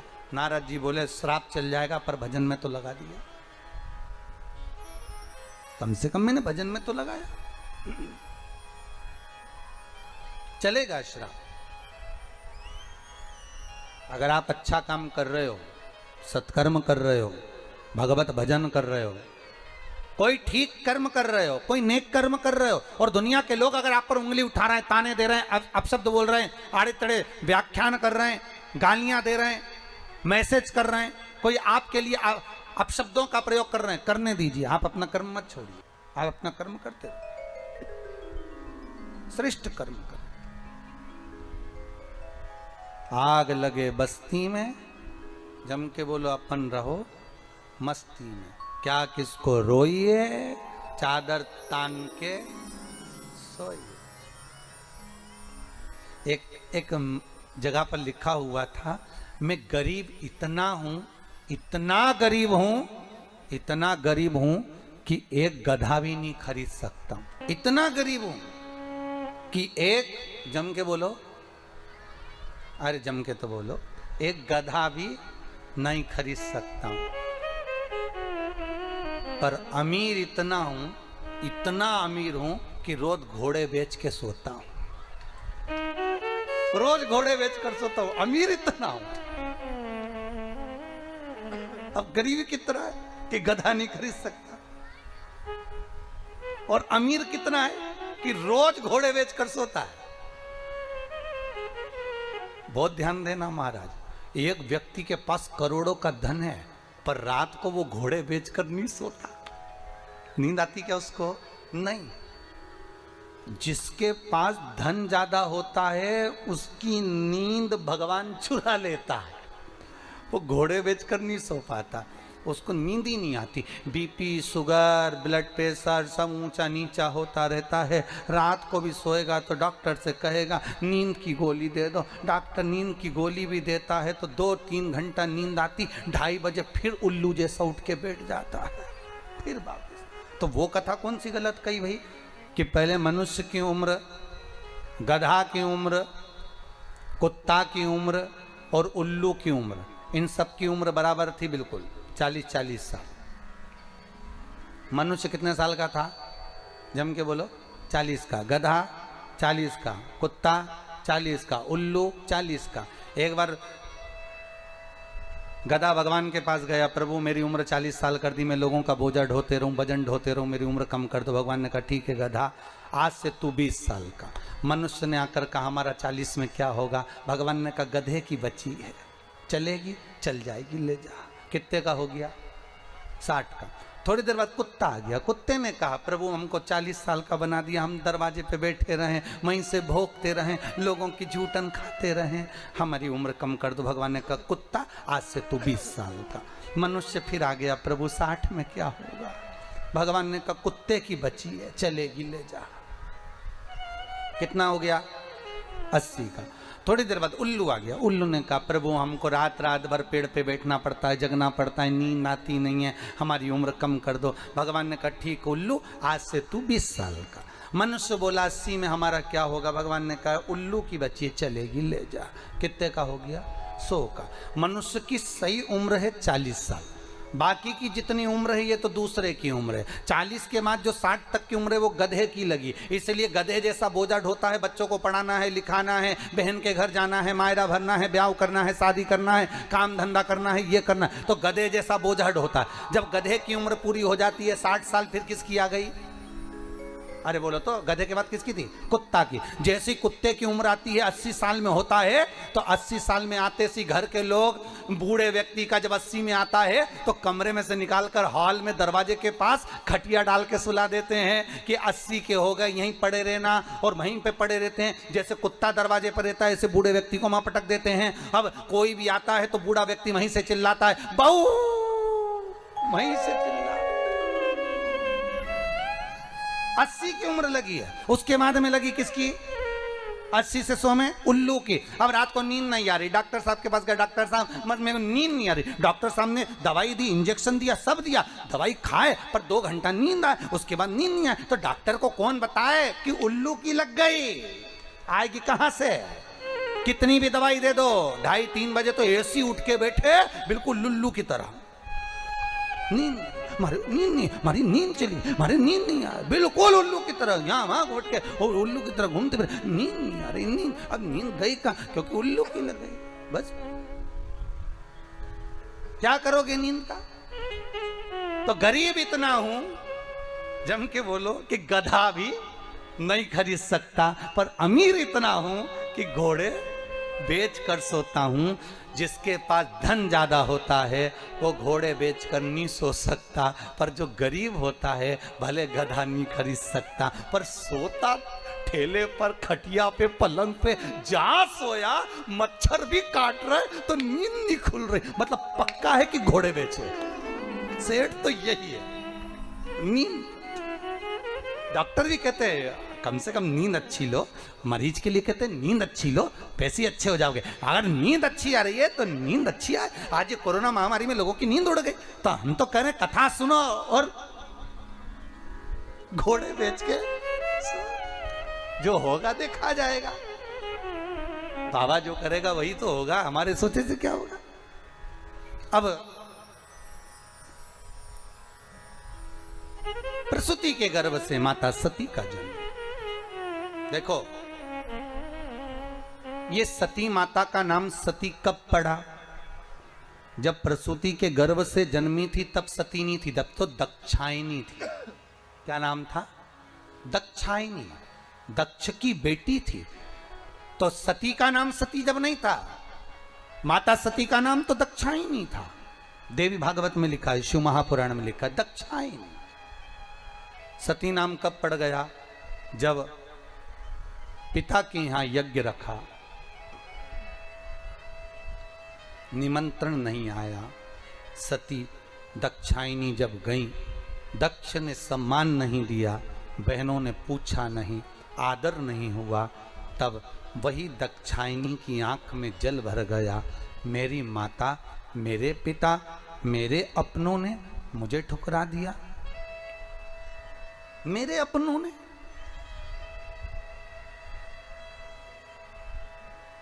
ये मेरे अपने हैं जो मुझे ठुकराए।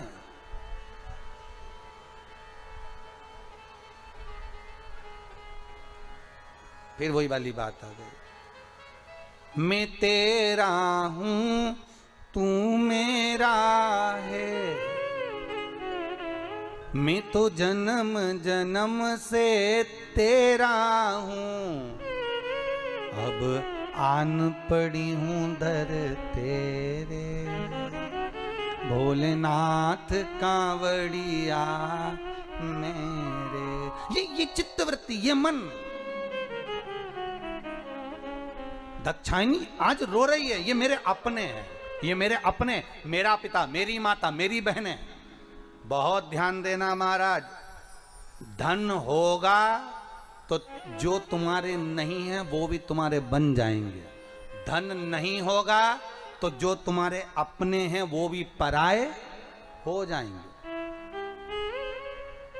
वो भी पराए।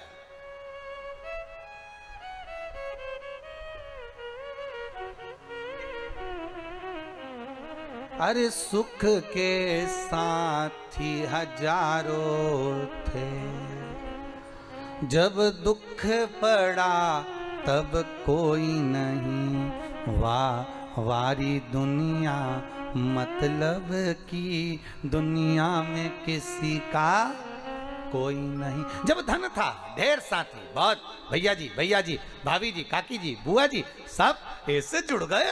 अब तो सब सम्मान दे, आदर करे, तो आदर तुम्हारा नहीं हो रहा रे, आदर तो तुम्हारे धन का हो रहा है, सत्ता का हो रहा है, वैभव का हो रहा है। तुम्हारा आदर होता होता तो जब तुम गरीब थे तब आदर होना था।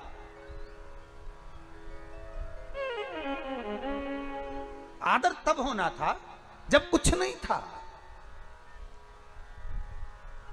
देख लिया,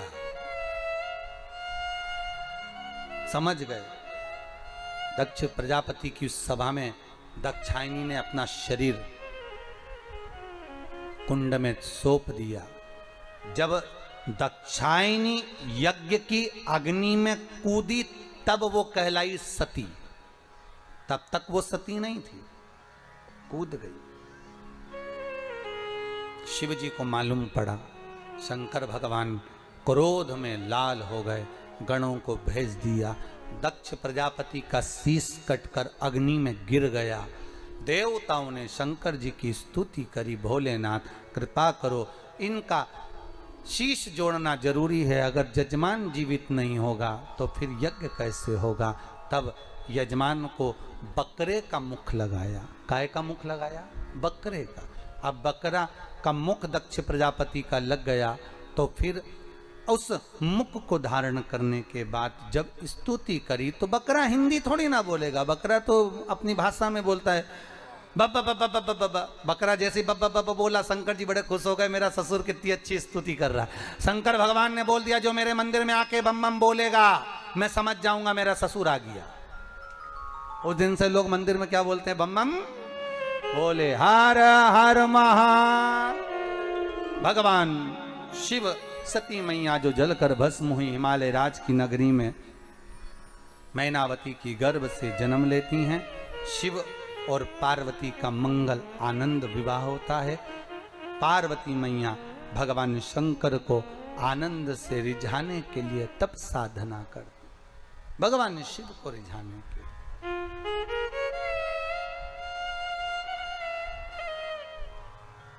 और ऐसी तप साधना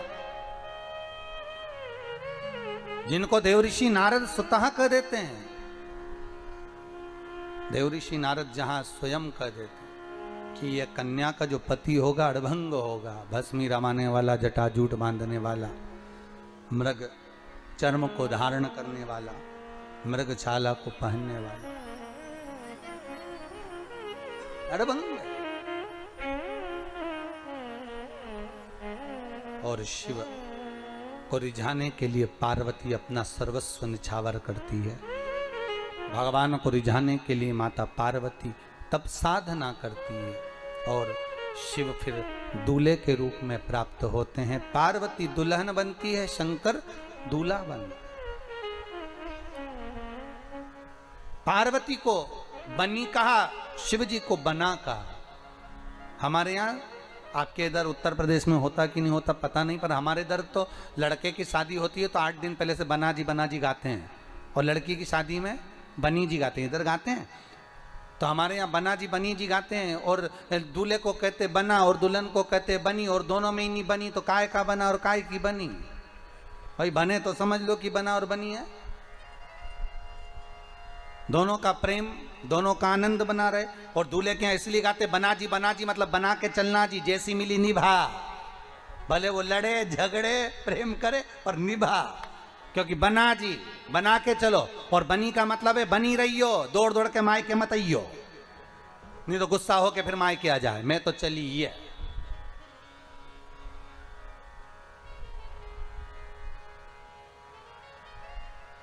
झूठ बोले कौआ काटे,